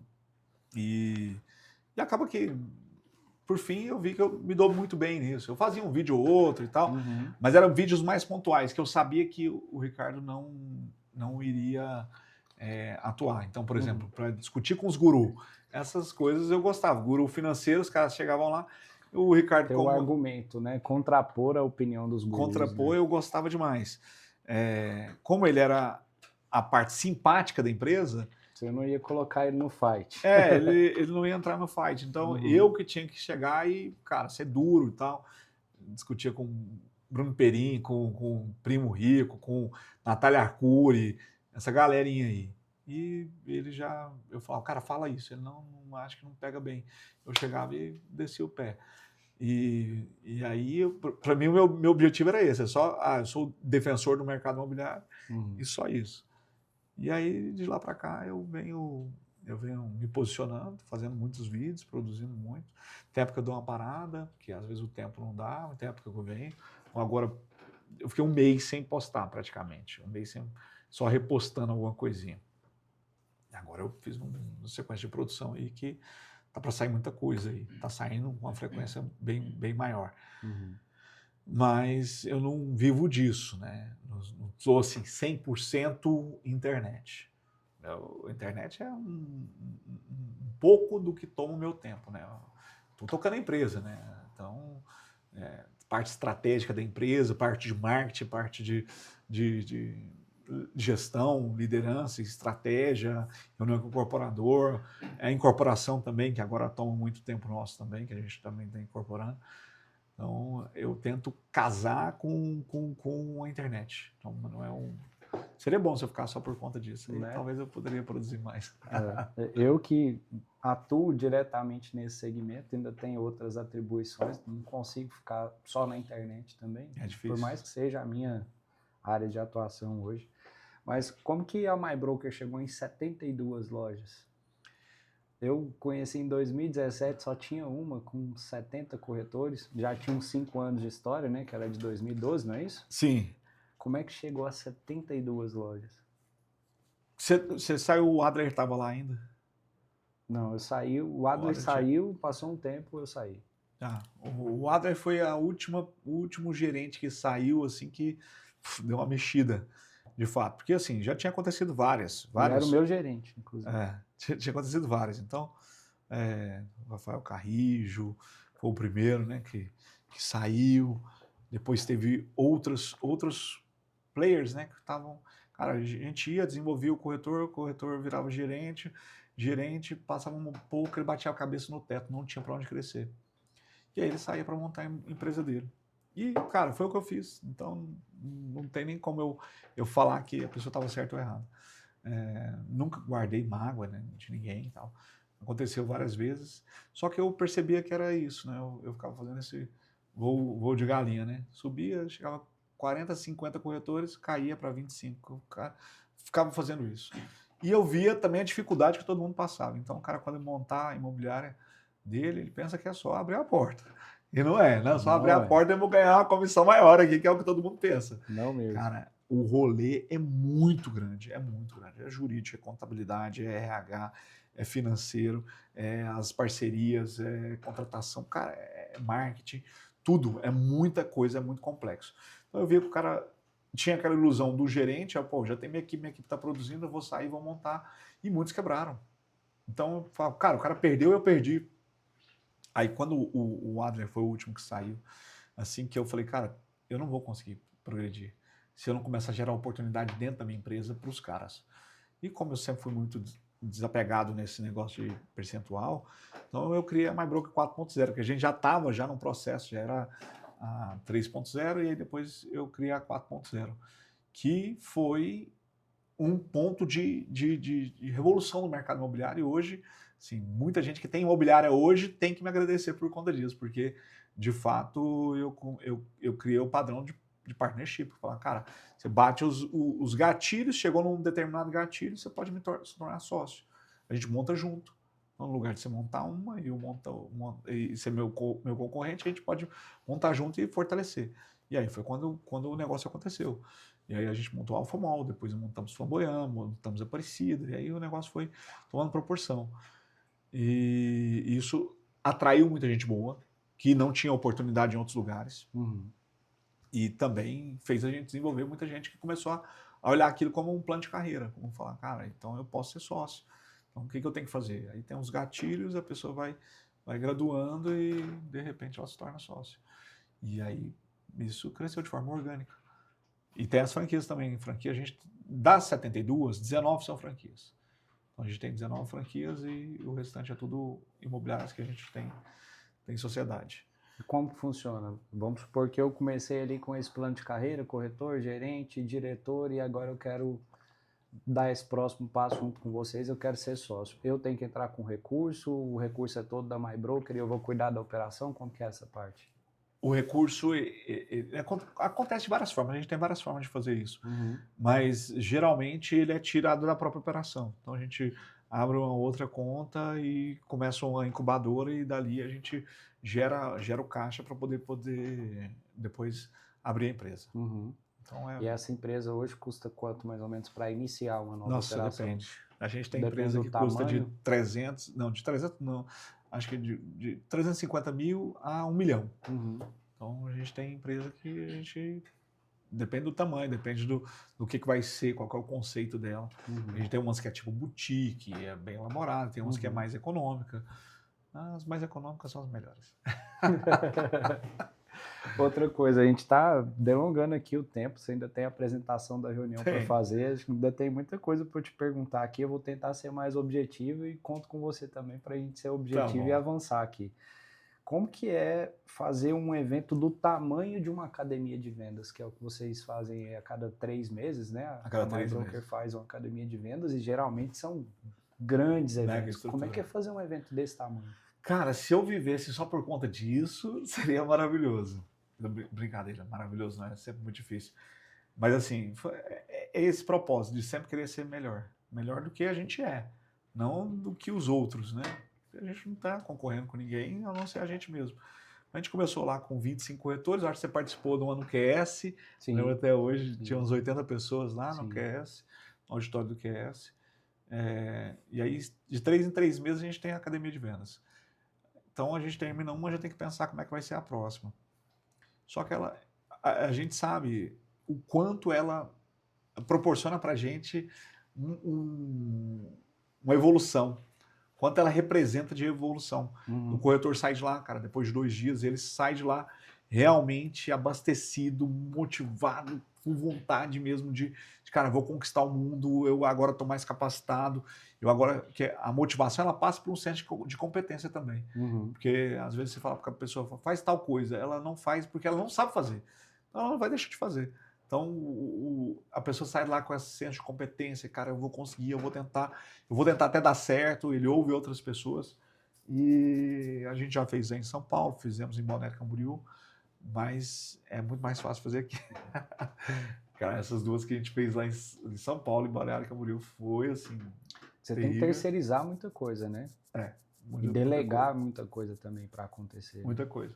Mas assim, eu participo de tudo, assim, desde a montagem do palco, eu faço a curadoria de quem que vai palestrar, qual que é o tema, quem que vai fazer as ligações, o mestre de cerimônia, de olhar todos os ambientes. A última que a gente fez agora no World Trade Center foi incrível, cara, foi incrível. Foi um nível de energia assim altíssimo, um nível de conteúdo também muito bom, foi sempre muito boa. E a preocupação sempre e agora, como é que a gente vai superar a próxima? Então, essa próxima agora vai ser dia 9 e 10 de julho e vai ser no Centro de Convenções. Um projeto bem bacana também. O marketing da MyBroker hoje tem quantas pessoas? No marketing hoje, aqui na sede, só pensando na marca, hoje tem 9 pessoas. Só que aí cada agência também tem 2. As suas unidades. Então, somando tudo, dá umas 28 pessoas, mais ou menos, no nosso marketing. E esse pessoal todo trabalha na academia de vendas para realizar o evento. Para realizar, sim. Além de pessoas e empresas que vocês vão contratando para realização. Eu fico pensando no tamanho do rolê. Como organizar tudo isso. É muita gente. É iluminação, é painel de LED, é estrutura, cadeira, mesa, buffet, deixa eu te falar, som. Tem que contratar um RH só para o evento. É um RH só para o evento. Caramba. E o evento é um evento muito caro também. É um evento que ele nunca gerou caixa positiva. Ele sempre é muito caro para ele, muito dispendioso. Você sempre teve facilidade para delegar ou foi algo que você teve que desenvolver? Tive que desenvolver. Quando a pessoa sabe fazer algo bem feito, acho que ela tem uma dificuldade a mais de delegar, porque você fica esperando aquela mesma qualidade. É isso? É muito difícil. Igual, reunião de terça é um negócio que eu tenho muita dificuldade. Quando eu viajo e não consigo fazer. Rodada de negócio também tem um pouco de dificuldade. Então, lógico, hoje em dia eu já fico mais tranquilo. Rodada de negócio tem muitos sócios muito bons que conseguem fazer isso. Mas esse nível de preciosismo, às vezes, que a gente tem, eu faria diferente. Na academia de vendas eu fazia ela inteira. Eu fazia os 2 dias. Eu chegava no último dia, lá minha garganta estava estourada. Eu lembro. E o conteúdo, pensar em conteúdo para falar em 2 dias, cara, era doideira. Hoje eu falo 40 minutos no começo, 40 minutos no final. Eu abro com alguma coisa e fecho no final, fechando aquele pensamento de tudo que passou. Né? O contexto de todo o evento. Então, melhorou bastante, mas foi trabalhado. Sim. E que dica que você dá para alguém que está procurando um sócio? Como escolher um bom sócio? O que é que um bom sócio tem que ter? Cara, primeiro ele tem que ter sangue no olho. Ele tem que ter vontade. Tem que ter vontade, porque se ele for um sócio morto nas calças, você vai ter dificuldade. E às vezes o cara é bom, mas tem um versículo na Bíblia que fala assim que é melhor um cachorro vivo do que um leão morto. E às vezes o cara é muito bom, mas ele não tá com vontade, não tá com tesão. Então tem que tomar muito cuidado com isso. E segundo, ver a índole dele, né? Porque é o principal fator. Né? É o nível de confiança. Cara, em sociedade você tem que confiar demais nas pessoas. Lógico, tem que ter auditoria, tem que ter essas coisas assim que facilitam, né? para que não dependa só da confiança. Mas, no fundo, é confiar que enquanto eu estiver fazendo o meu trabalho, o que está correspondendo para você, eu sei que você vai estar fazendo. Você vai estar entregando o seu máximo, fazendo aquilo que realmente está proposto. E terceiro, eu acredito que é ter uma visão conjunta. Os dois estão muito cientes para onde que estão indo e como querem chegar lá. Porque ruptura de sociedade é sempre muito traumático. Né? Então, às vezes, eu estou querendo ir para um lado, você está querendo ir para o outro, mas a gente, naquele momento, está convergindo. Está cruzando os caminhos. Mas será que esses caminhos eles querem chegar no mesmo objetivo? Então, pensar nisso anteriormente é muito importante. Então, as conversas difíceis que eventualmente vai interromper uma futura sociedade, mas que ela vai garantir que você tenha tempo de procurar um sócio que vai ser adequado para você e ele vai procurar o dele. Porque não necessariamente, o cara vai, cara, eu quero aposentar com tantos anos. Cara, então, peraí. Né?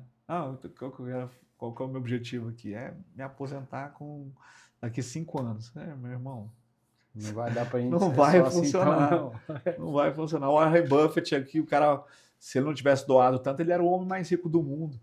O cara tá aposentando agora, 94 anos, cara. E o cara mais rico do mundo, o cara tava operando até agora. Então, essa história aí você tem que pensar muito bem para onde que está indo, se faz sentido. Ambos, às vezes, vai ter que abrir mão. Ao longo da jornada, vai ter que ajustar muita coisa.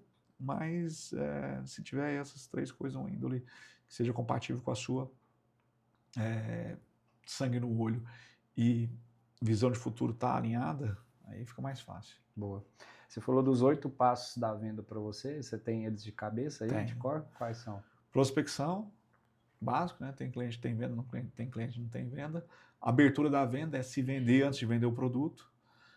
Sondagem, que é a anamnese, né, do cliente. Apresentação de alto impacto.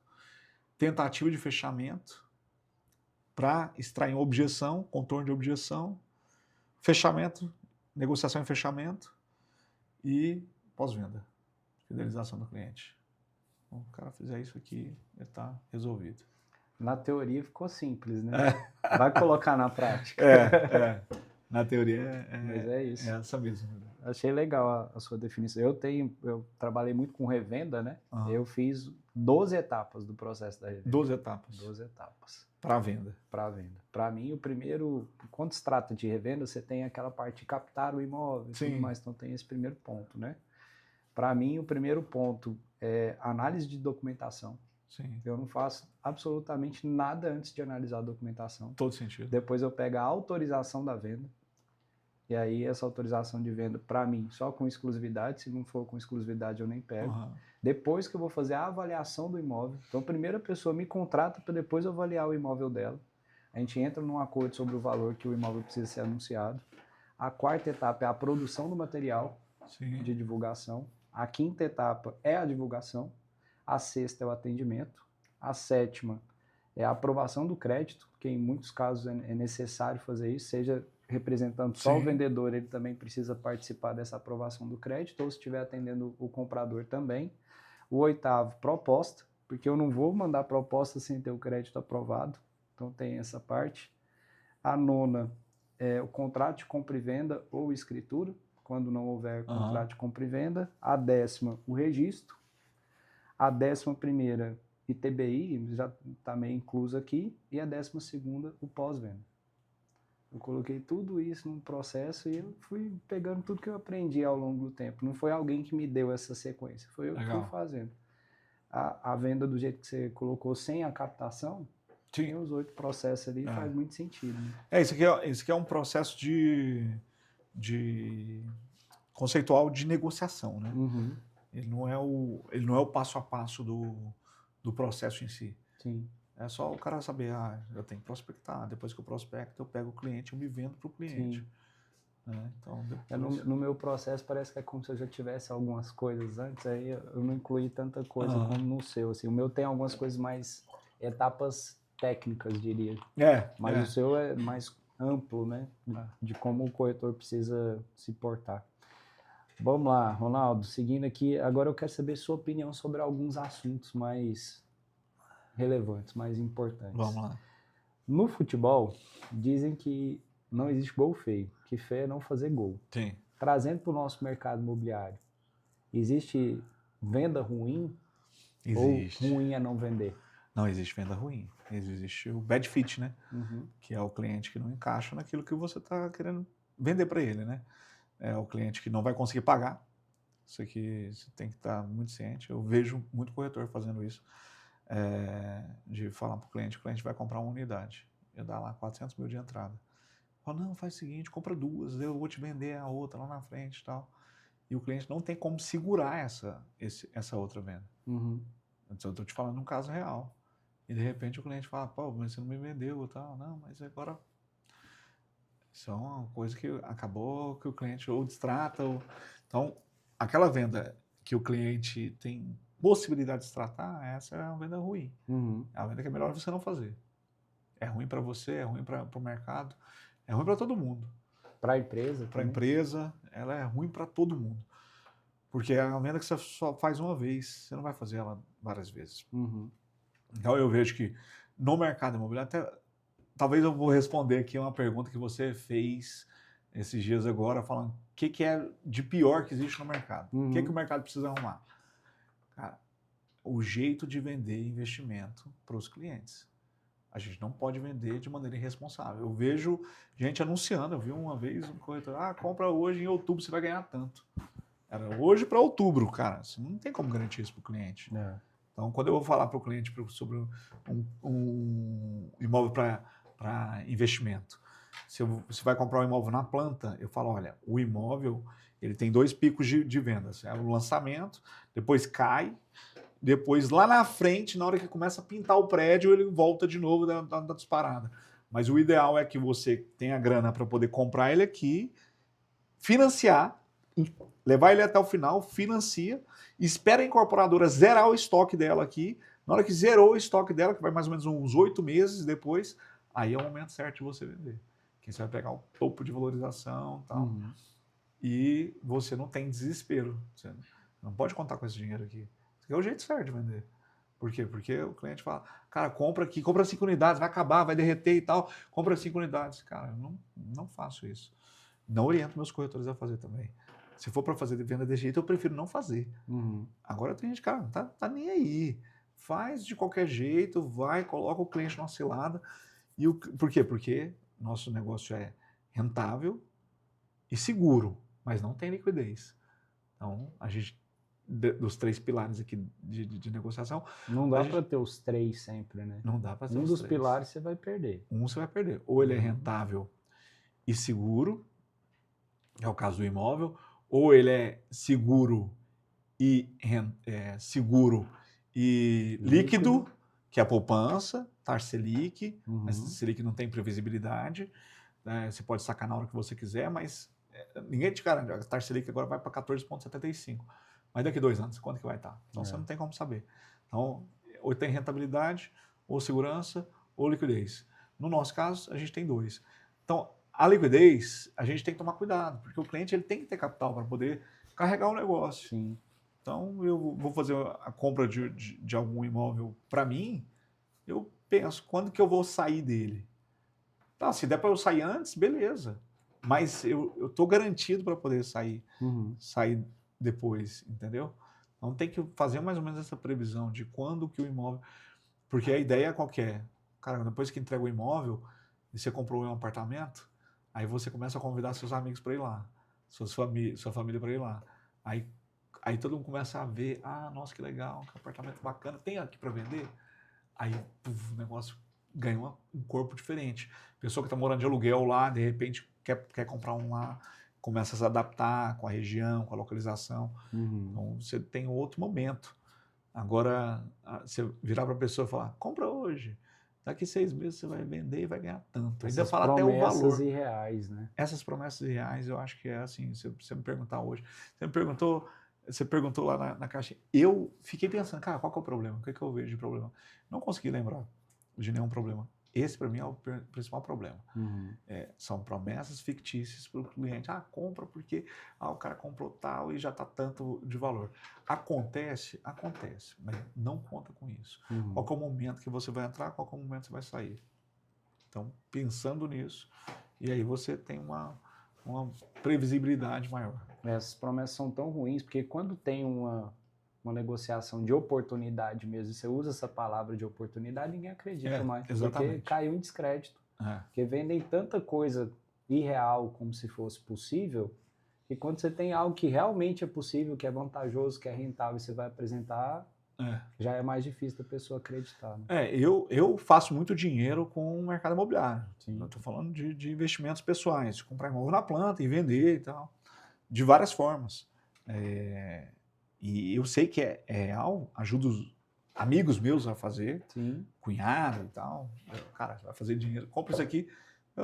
Aí depois que você tem credibilidade, você fala, cara, compra isso aqui, compra um desse aqui, compra um desse aqui. Sim. E aí fica mais fácil, quando você fez já a pessoa realizar. Agora, a grande dificuldade mesmo é essa, a forma como algumas pessoas não têm responsabilidade para poder lidar com o dinheiro alheio. Bacana. Eu vejo que você está treinando bastante, né? Que você mudou, inclusive, a feição, assim, né? O Ronaldo tá fitness agora, musculoso, bíceps grandão e tal. Qual que é a importância disso para você, assim, no mercado imobiliário? Você cuidar bem da sua condição física, do seu corpo, para ter um resultado melhor? Cara, primeiro, a questão da aparência, ela conta muito. Né? A forma como as pessoas te enxergam. Se você está gordo, você é uma pessoa relaxada. Se é uma pessoa que não cuida de você mesmo, você não vai cuidar dos meus negócios. Uhum. E segundo, a questão da energia que você tem. Né? A energia, a forma como você lida ao longo do dia com a pressão, tomada de decisão, essas coisas todas. Uhum. E a quarta é o alívio do estresse. A terceira, né, seria alívio do estresse. Cara, eu fui para Dubai e eu fiquei 7 dias lá. 7 dias eu treinei 5. Treinei 5 porque eu treinei 4 dias. Com os 3 primeiros dias eu já tava louco já, falando, caralho, preciso treinar. Aí achei uma academia dos indianos lá. Aí fui treinar com os caras lá. Porque, cara, depois eu nunca achei que eu ia falar isso. Cara, eu preciso treinar. Eu sempre fui com, cara, muita má vontade, igual não era condicionado, então tudo era muito difícil. Hoje eu preciso treinar. Hoje eu sei que faz parte da minha personalidade até. Tá dentro da sua rotina. Tá dentro da minha rotina. Bacana. Inclusive, a gente está mostrando algumas vezes aqui durante a entrevista, né, Pedro? Alguns parceiros que a gente tem aqui nessas entrevistas. Legal. Entre esses parceiros, a gente tem a Fitsen, fitsen.br, é o @ no Instagram. Para as corretoras, principalmente, porque é uma marca de roupa fitness. Ah, legal. E a roupa fitness serve como pré-treino, sabia? Para as mulheres. É verdade, com certeza. Elas compram um look novo e vai treinar mais motivada. Eu quero treinar bem hoje. É uma parceira que a gente tem aqui, que inclusive as corretoras que estiverem assistindo aqui tem 10% de desconto lá. Olha pode que legal. Comprar o novo look lá. E é algo que eu vejo que faz muita diferença mesmo, né? Você treinar, você cuidar da saúde. A minha namorada é viciada em treinar. E às vezes ela, nossa, tô com dor de cabeça, vou treinar. Eu falei, como assim? Você tá com dor de cabeça e vai treinar? E é algo que faz bem para ela. Não, me faz bem também demais, cara.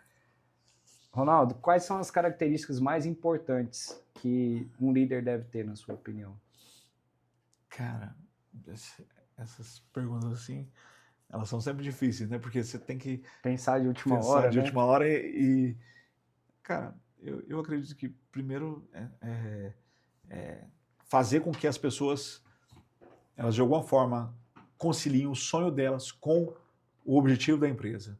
Né? Eu acho que isso aqui é a grande fórmula, né? De você tentar achar um ponto em comum entre os liderados, como que ele vai poder realizar o sonho agregado com o objetivo da empresa naquele momento.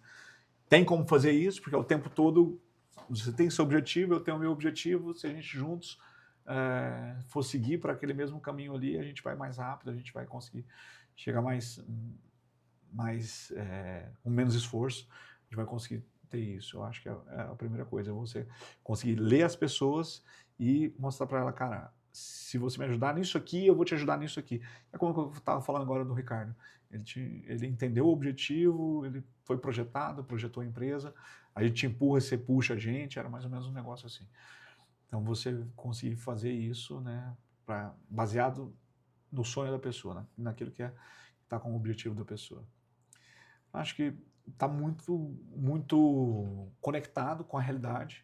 As pessoas, elas querem seguir alguém que Um exemplo mesmo, né? Um exemplo, e as pessoas geralmente elas são perdidas, né? Tem tanta informação, hoje em dia a gente vive uma enxurrada de informação, as pessoas querem alguém que fala assim, cara, essa pessoa entende de alguma coisa aqui, eu vou seguir ela.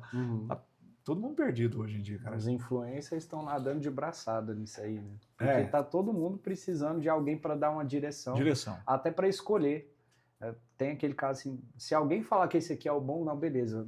De tanta opção, eu não sei qual escolher. Então, como essa pessoa que falou que esse é o bom, eu vou nesse mesmo. Porque facilita, eu não preciso perder meu tempo escolhendo ou ficando nessa dúvida toda. Porque liderar é liderar com objetivo, né? Então é aquela pessoa que está olhando no futuro, né? E apontando a direção. Então, basicamente, ter essa leitura de mercado. Mercado que eu falo assim, como um todo. Igual você falou, pode ser o produto aqui, que eu vou falar, cara, faz isso aqui que vai dar certo. E ao longo do tempo, sua opinião é validada, as pessoas vão observar para ver se faz sentido ou não. E sendo validada, você ganha credibilidade ao ponto de, no futuro, você falar, cara, vamos todo mundo fazer isso aqui que vai dar certo. E as pessoas já confiam em você, elas fazem isso. Acho que basicamente essas duas coisas. O que você mudaria no mercado imobiliário se você pudesse, assim, depende só de você, você estalou o dedo, isso aqui deixou de existir. Deus, tem alguma coisa? Deixa eu pensar.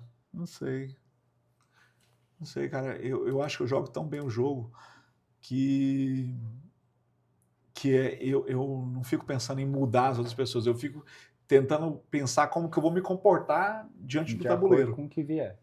Eu não fico muito preocupado com o que está fora do meu alcance. Eu acho que as pessoas perdem muito tempo com isso. Sim.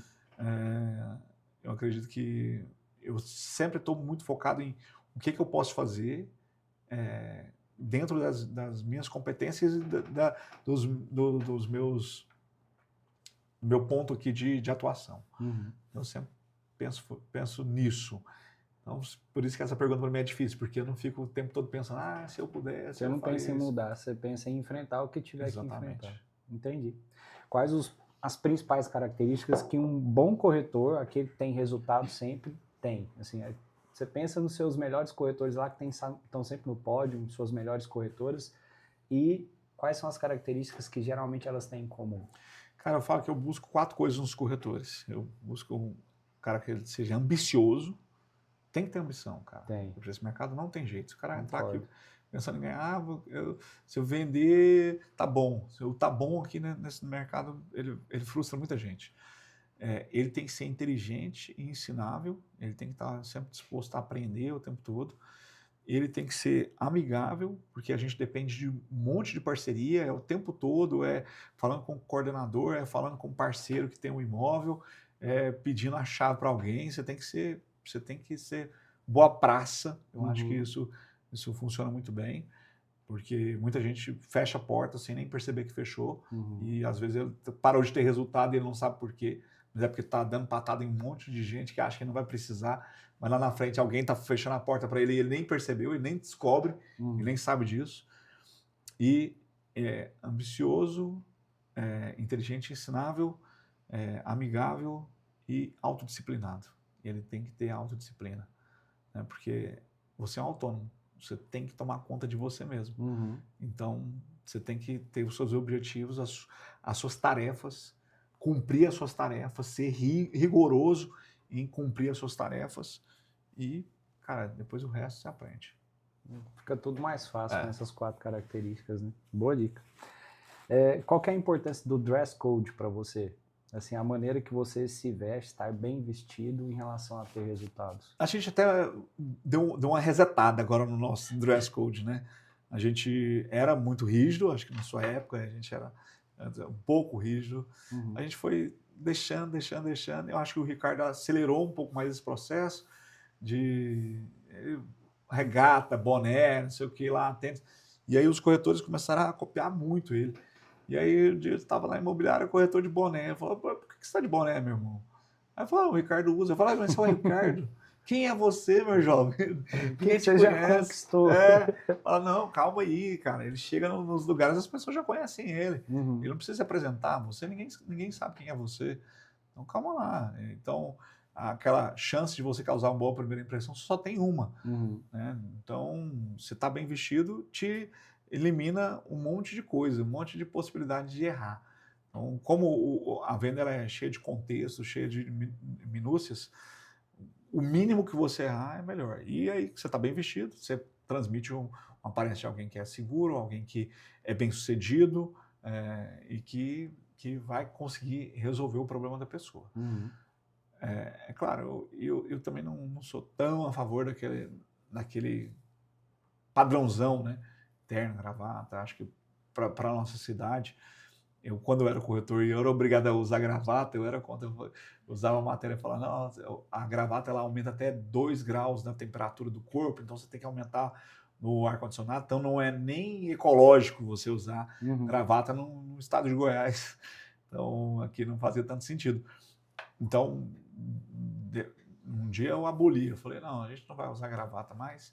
Depois acabou esculhambando muito, e agora recente eu vim pegando muito no pé da galera, então agora a gente voltou a ter um dress code mais formal, mas sem perder muito. Eu acho que às vezes pesa muito, o cliente não se identifica com o corretor. Então, você ter o meio termo, o equilíbrio é bom. Sim. Eu perguntei sobre isso, um outro parceiro que a gente tem aqui é o Thiago Almeida, você conhece ele? Que é de alfaiataria. Alfaiataria, eu tô precisando, hein? Vou até te dar uma dica, é aqui na rua mesmo, na T37, quase esquina com a T11. Ele tem uma alfaiataria ali, você faz o ajuste, ele faz sob medida, terno, calça. Essa calça que eu tô usando aqui, inclusive, eu comprei lá com ele.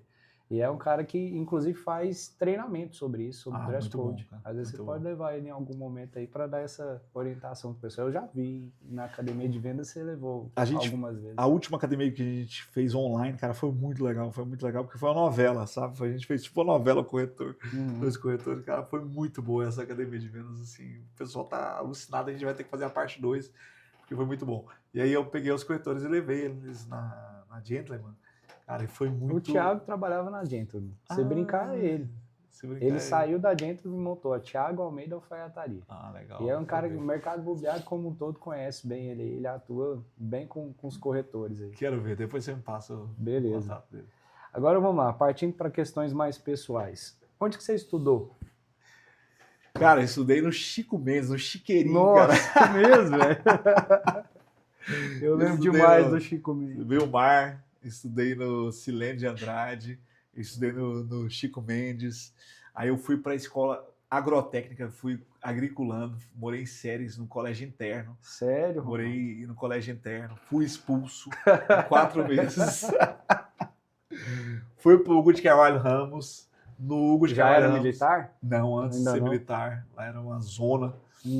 Eu reprovei 2 vezes lá, eu reprovei na 6ª série, no Silene de Andrade, e reprovei 2 vezes no Hugo de Carvalho Ramos. Caramba. Reprovei 3 vezes.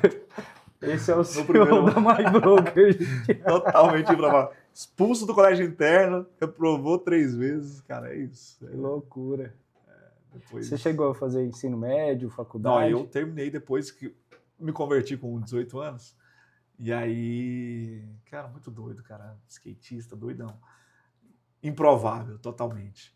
E aí eu terminei no Colégio Federal lá no centro, e depois eu fui para a faculdade de Anguera, eu fiz gestão em vendas. Gestão em vendas. Bacana.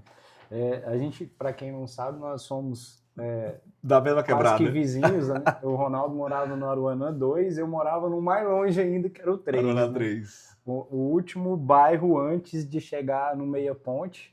Depois vieram outros bairros ali para a região, o Trilho do Trem. E o meu vizinho era uma fazenda. Eu ia comprar leite todo dia na fazendinha, de verdade. Eu de bicicleta com a leiteira comprar leite. Olinda. Exatamente, hoje é o Residencial Olinda, né? Então, a gente é mais ou menos da mesma idade e moramos na mesma região. E você estudou aonde?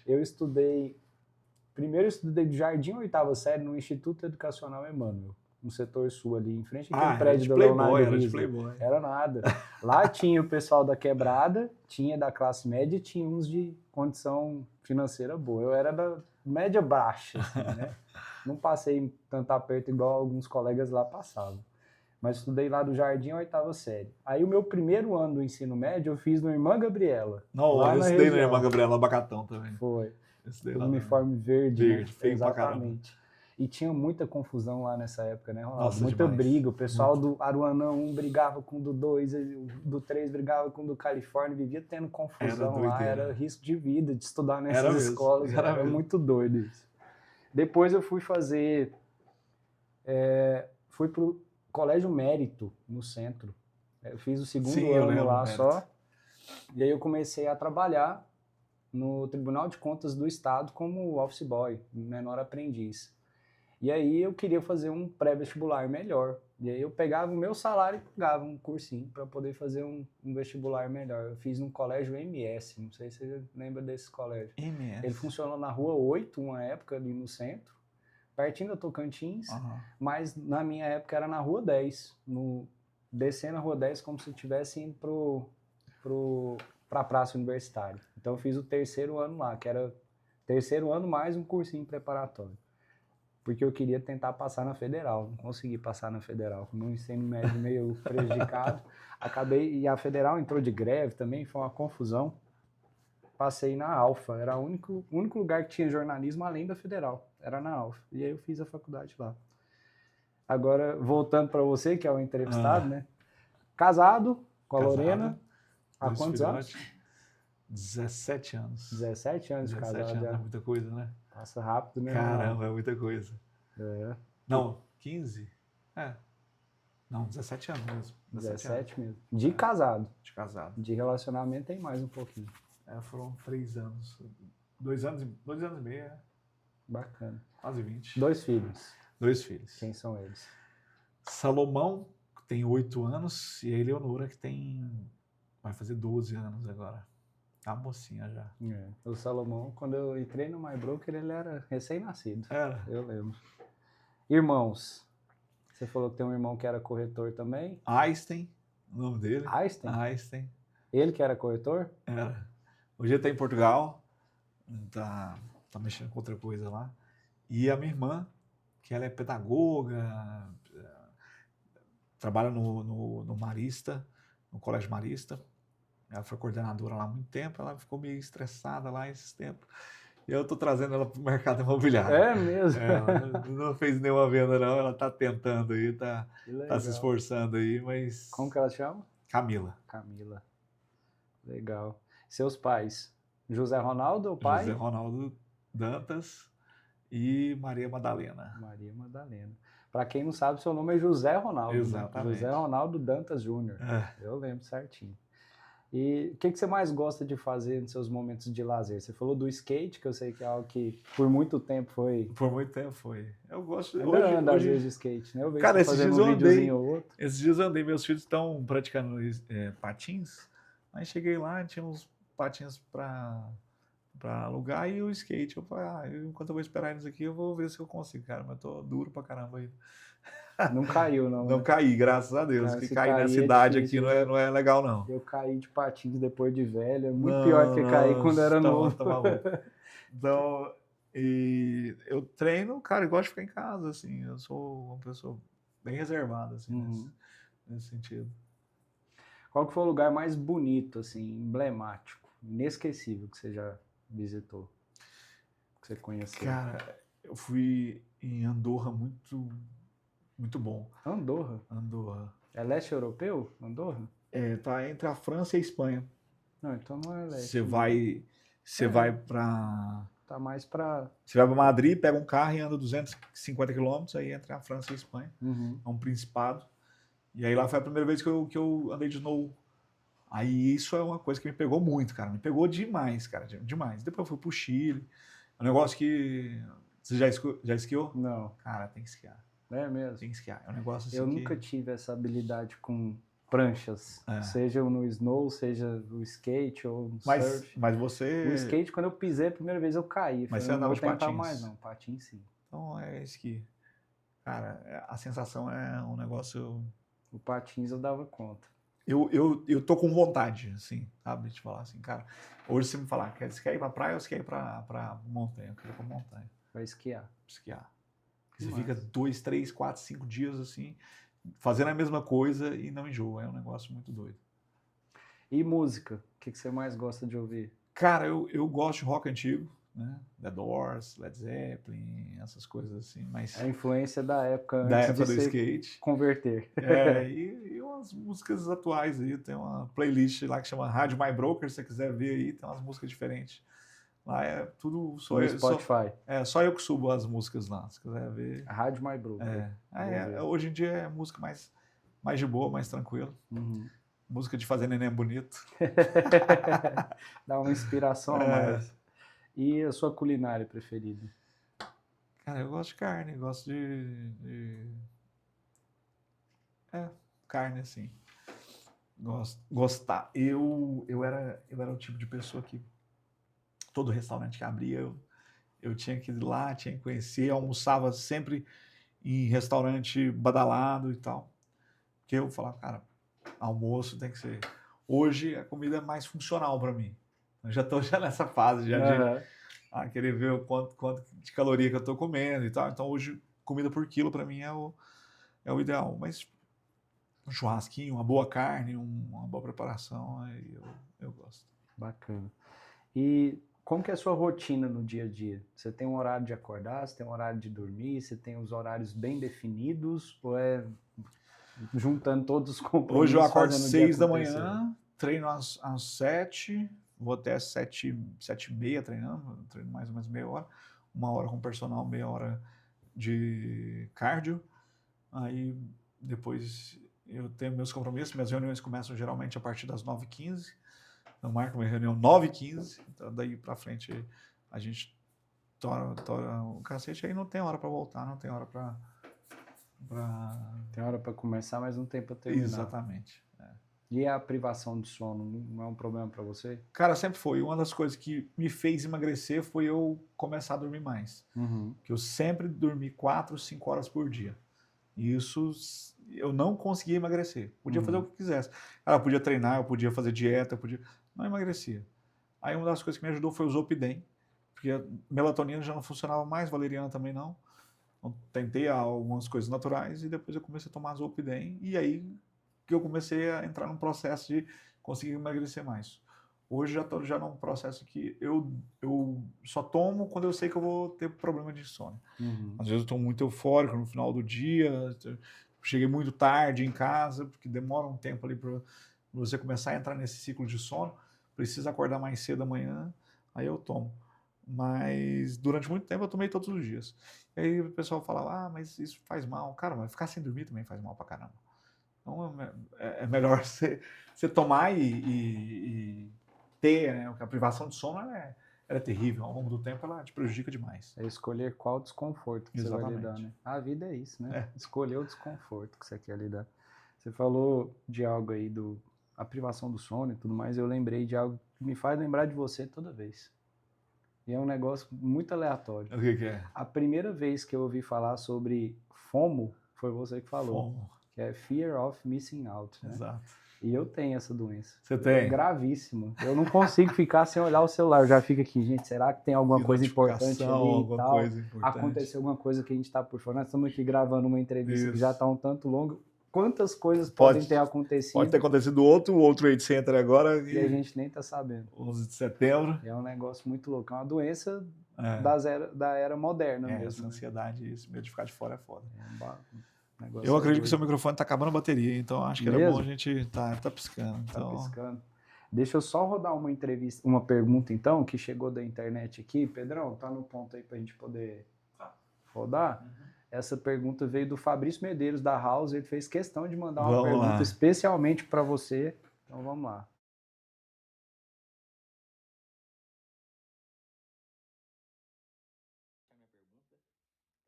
máxima admiração e respeito por sua pessoa, Ronaldo, você que foi e ainda é meu grande mentor dentro desse mercado. Para quem não sabe, eu comecei minha trajetória no mercado imobiliário dentro da MyBroker e a ela eu devo muito. A gente sabe que se tornar uma potência é muito desafiador, nada tão desafiador quanto permanecer potente, né? Preservar essa identidade potente, que é o caso da MyBroker. Como você consegue, né, dentro desse universo de sócios que você tem espalhados pelo mundo, pelo Brasil, como você consegue fazer com que essa orquestra ela não desafine, mesmo porque você depende muito de material humano, de pessoas, e pessoas são complexas. Então, como você consegue fazer com que esses líderes eles consigam expressar, né, implantar essa cultura dentro dos seus micro-universos e essa identidade da MyBroker ela consiga ser perpetuada aí, independente da escala. Um abraço para vocês. Fala, meu irmão, cara, deu até saudade aqui do Fabrição. Faz tempo que eu não vejo ele, acho que eu vi ele no lançamento do Biografia. Essa pergunta dele é muito interessante. Eu acho que tem muito a ver com rotina. Então a gente tem rotina de reunião 9 horas da manhã na segunda-feira, ou segunda-feira é dia de alinhamento. Então a gente tem reunião com eles, onde eles falam e eu falo também, então tem uma via de mão dupla, não é up-down, né? Não chega e imponho. Eu discuto muita coisa, tem muita coisa que eu levo provocação, às vezes eu tenho até uma certa opinião para onde que eu acredito que tem que ir, mas eu falo, olha, a gente está com esse problema aqui, eu acredito que a gente tem que ir para cá, alguém tem alguma sugestão? Então, todo mundo participa. Eu acho que esse lance de ser, quando você ajuda a construir um mundo, você acaba defendendo ele. Então, acho que isso ajuda bastante. Todo mundo, e muitas vezes eu vou com uma convicção, eu acho que tem que fazer isso, mas chega lá, eu sou convencido, eu não tenho essa vaidade de, a minha ideia tem que prevalecer. Eu acho que a melhor ideia tem que prevalecer. Elas entram em conflito, a que vencer é essa que tem que ficar, porque no final todo mundo está buscando a melhor para a empresa. Então, acho que tem muito a ver com isso feito com frequência, feito como um ritual mesmo que a gente tem. E, cara, tentar observar ao máximo como está o comportamento das pessoas, né? Eu sei que é difícil a distância. Às vezes o que a gente consegue olhar mais é os números, né? A gente não consegue ver o tempo todo como é que está a fisionomia do cara, se o cara está feliz, está triste e tal. Mas a gente tenta deixar o canal de comunicação aberto. Então tem muitos sócios que eventualmente o cara me manda uma mensagem, cara, não estou muito bem. Aí a gente vai conversar e acaba tendo uma evolução. Manter o canal de comunicação aberto e tendo essas rotinas onde todo mundo consegue construir. Aí eu falo que, na verdade, a reunião de sócio é um mastermind. Todo mundo chega ali, todo mundo dá opinião e a gente acha melhor. Bacana. Só para a gente encerrar, vou te fazer 3 perguntas bem rápidas. Você responde o que vier na sua cabeça de imediato. É um quadro que a gente chama aqui de fim de papo. É só para encerrar mesmo a entrevista. Qual que é o efeito colateral de tudo que você faz hoje profissionalmente? Efeito colateral? A parte mais difícil, que você tem que lidar, que faz parte do pacote. Cara, eu acredito que eu acabei me viciando em tudo isso. É difícil sair disso. É difícil estar confortável no descanso. Eu acho eu preciso aprender um pouco mais isso. Um concorrente no mercado imobiliário que você admira? Cara, admiradão. Eu vejo que assim, eu me inspirei neles em várias coisas. Então, na história, na trajetória deles, eu admiro eles. E qual foi a maior conquista que o mercado imobiliário te possibilitou até hoje? Cara, as minhas conquistas econômicas, financeiras, praticamente todas vieram do mercado imobiliário. Hoje eu moro num belo apartamento, uma cobertura muito bacana, que eu nunca imaginei que eu conseguiria morar, e veio do mercado imobiliário. E muito de investimento que eu faço no mercado imobiliário. E as conquistas que não são financeiras? Alguma assim que seja especial para você? Cara, eu acredito que a admiração que as pessoas têm por mim, eu me surpreendo. Eu não me acho tão bom quanto as pessoas falam que são, mas isso me surpreende ainda. Isso aí já é modéstia, é mais uma qualidade que você tem. Então. Ronaldo, é isso, cara. Obrigado de verdade. É sempre um prazer trocar essa ideia contigo. Você é um cara que, para mim, é referência mesmo. Participou do meu início e até hoje eu aprendo bastante vendo tudo que você produz. Te dar os parabéns por tudo que você faz, porque eu acho que ninguém sai do Aruana 2 para chegar a CEO de 72 empresas igual você, sem esforço, sem dedicação, sem estudo, sei tudo que você fez aí, empurrando carro sem gasolina, andando com sapato furado, igual você falou, mas você plantou e está colhendo. Então, fico muito feliz de ver seu sucesso. Eu participei um pedacinho dele ali e eu tenho muita gratidão por tudo que eu aprendi convivendo com você. Obrigado, meu querido. Valeu, irmão. Obrigado. Valeu. Em breve a gente volta com mais uma entrevista especial.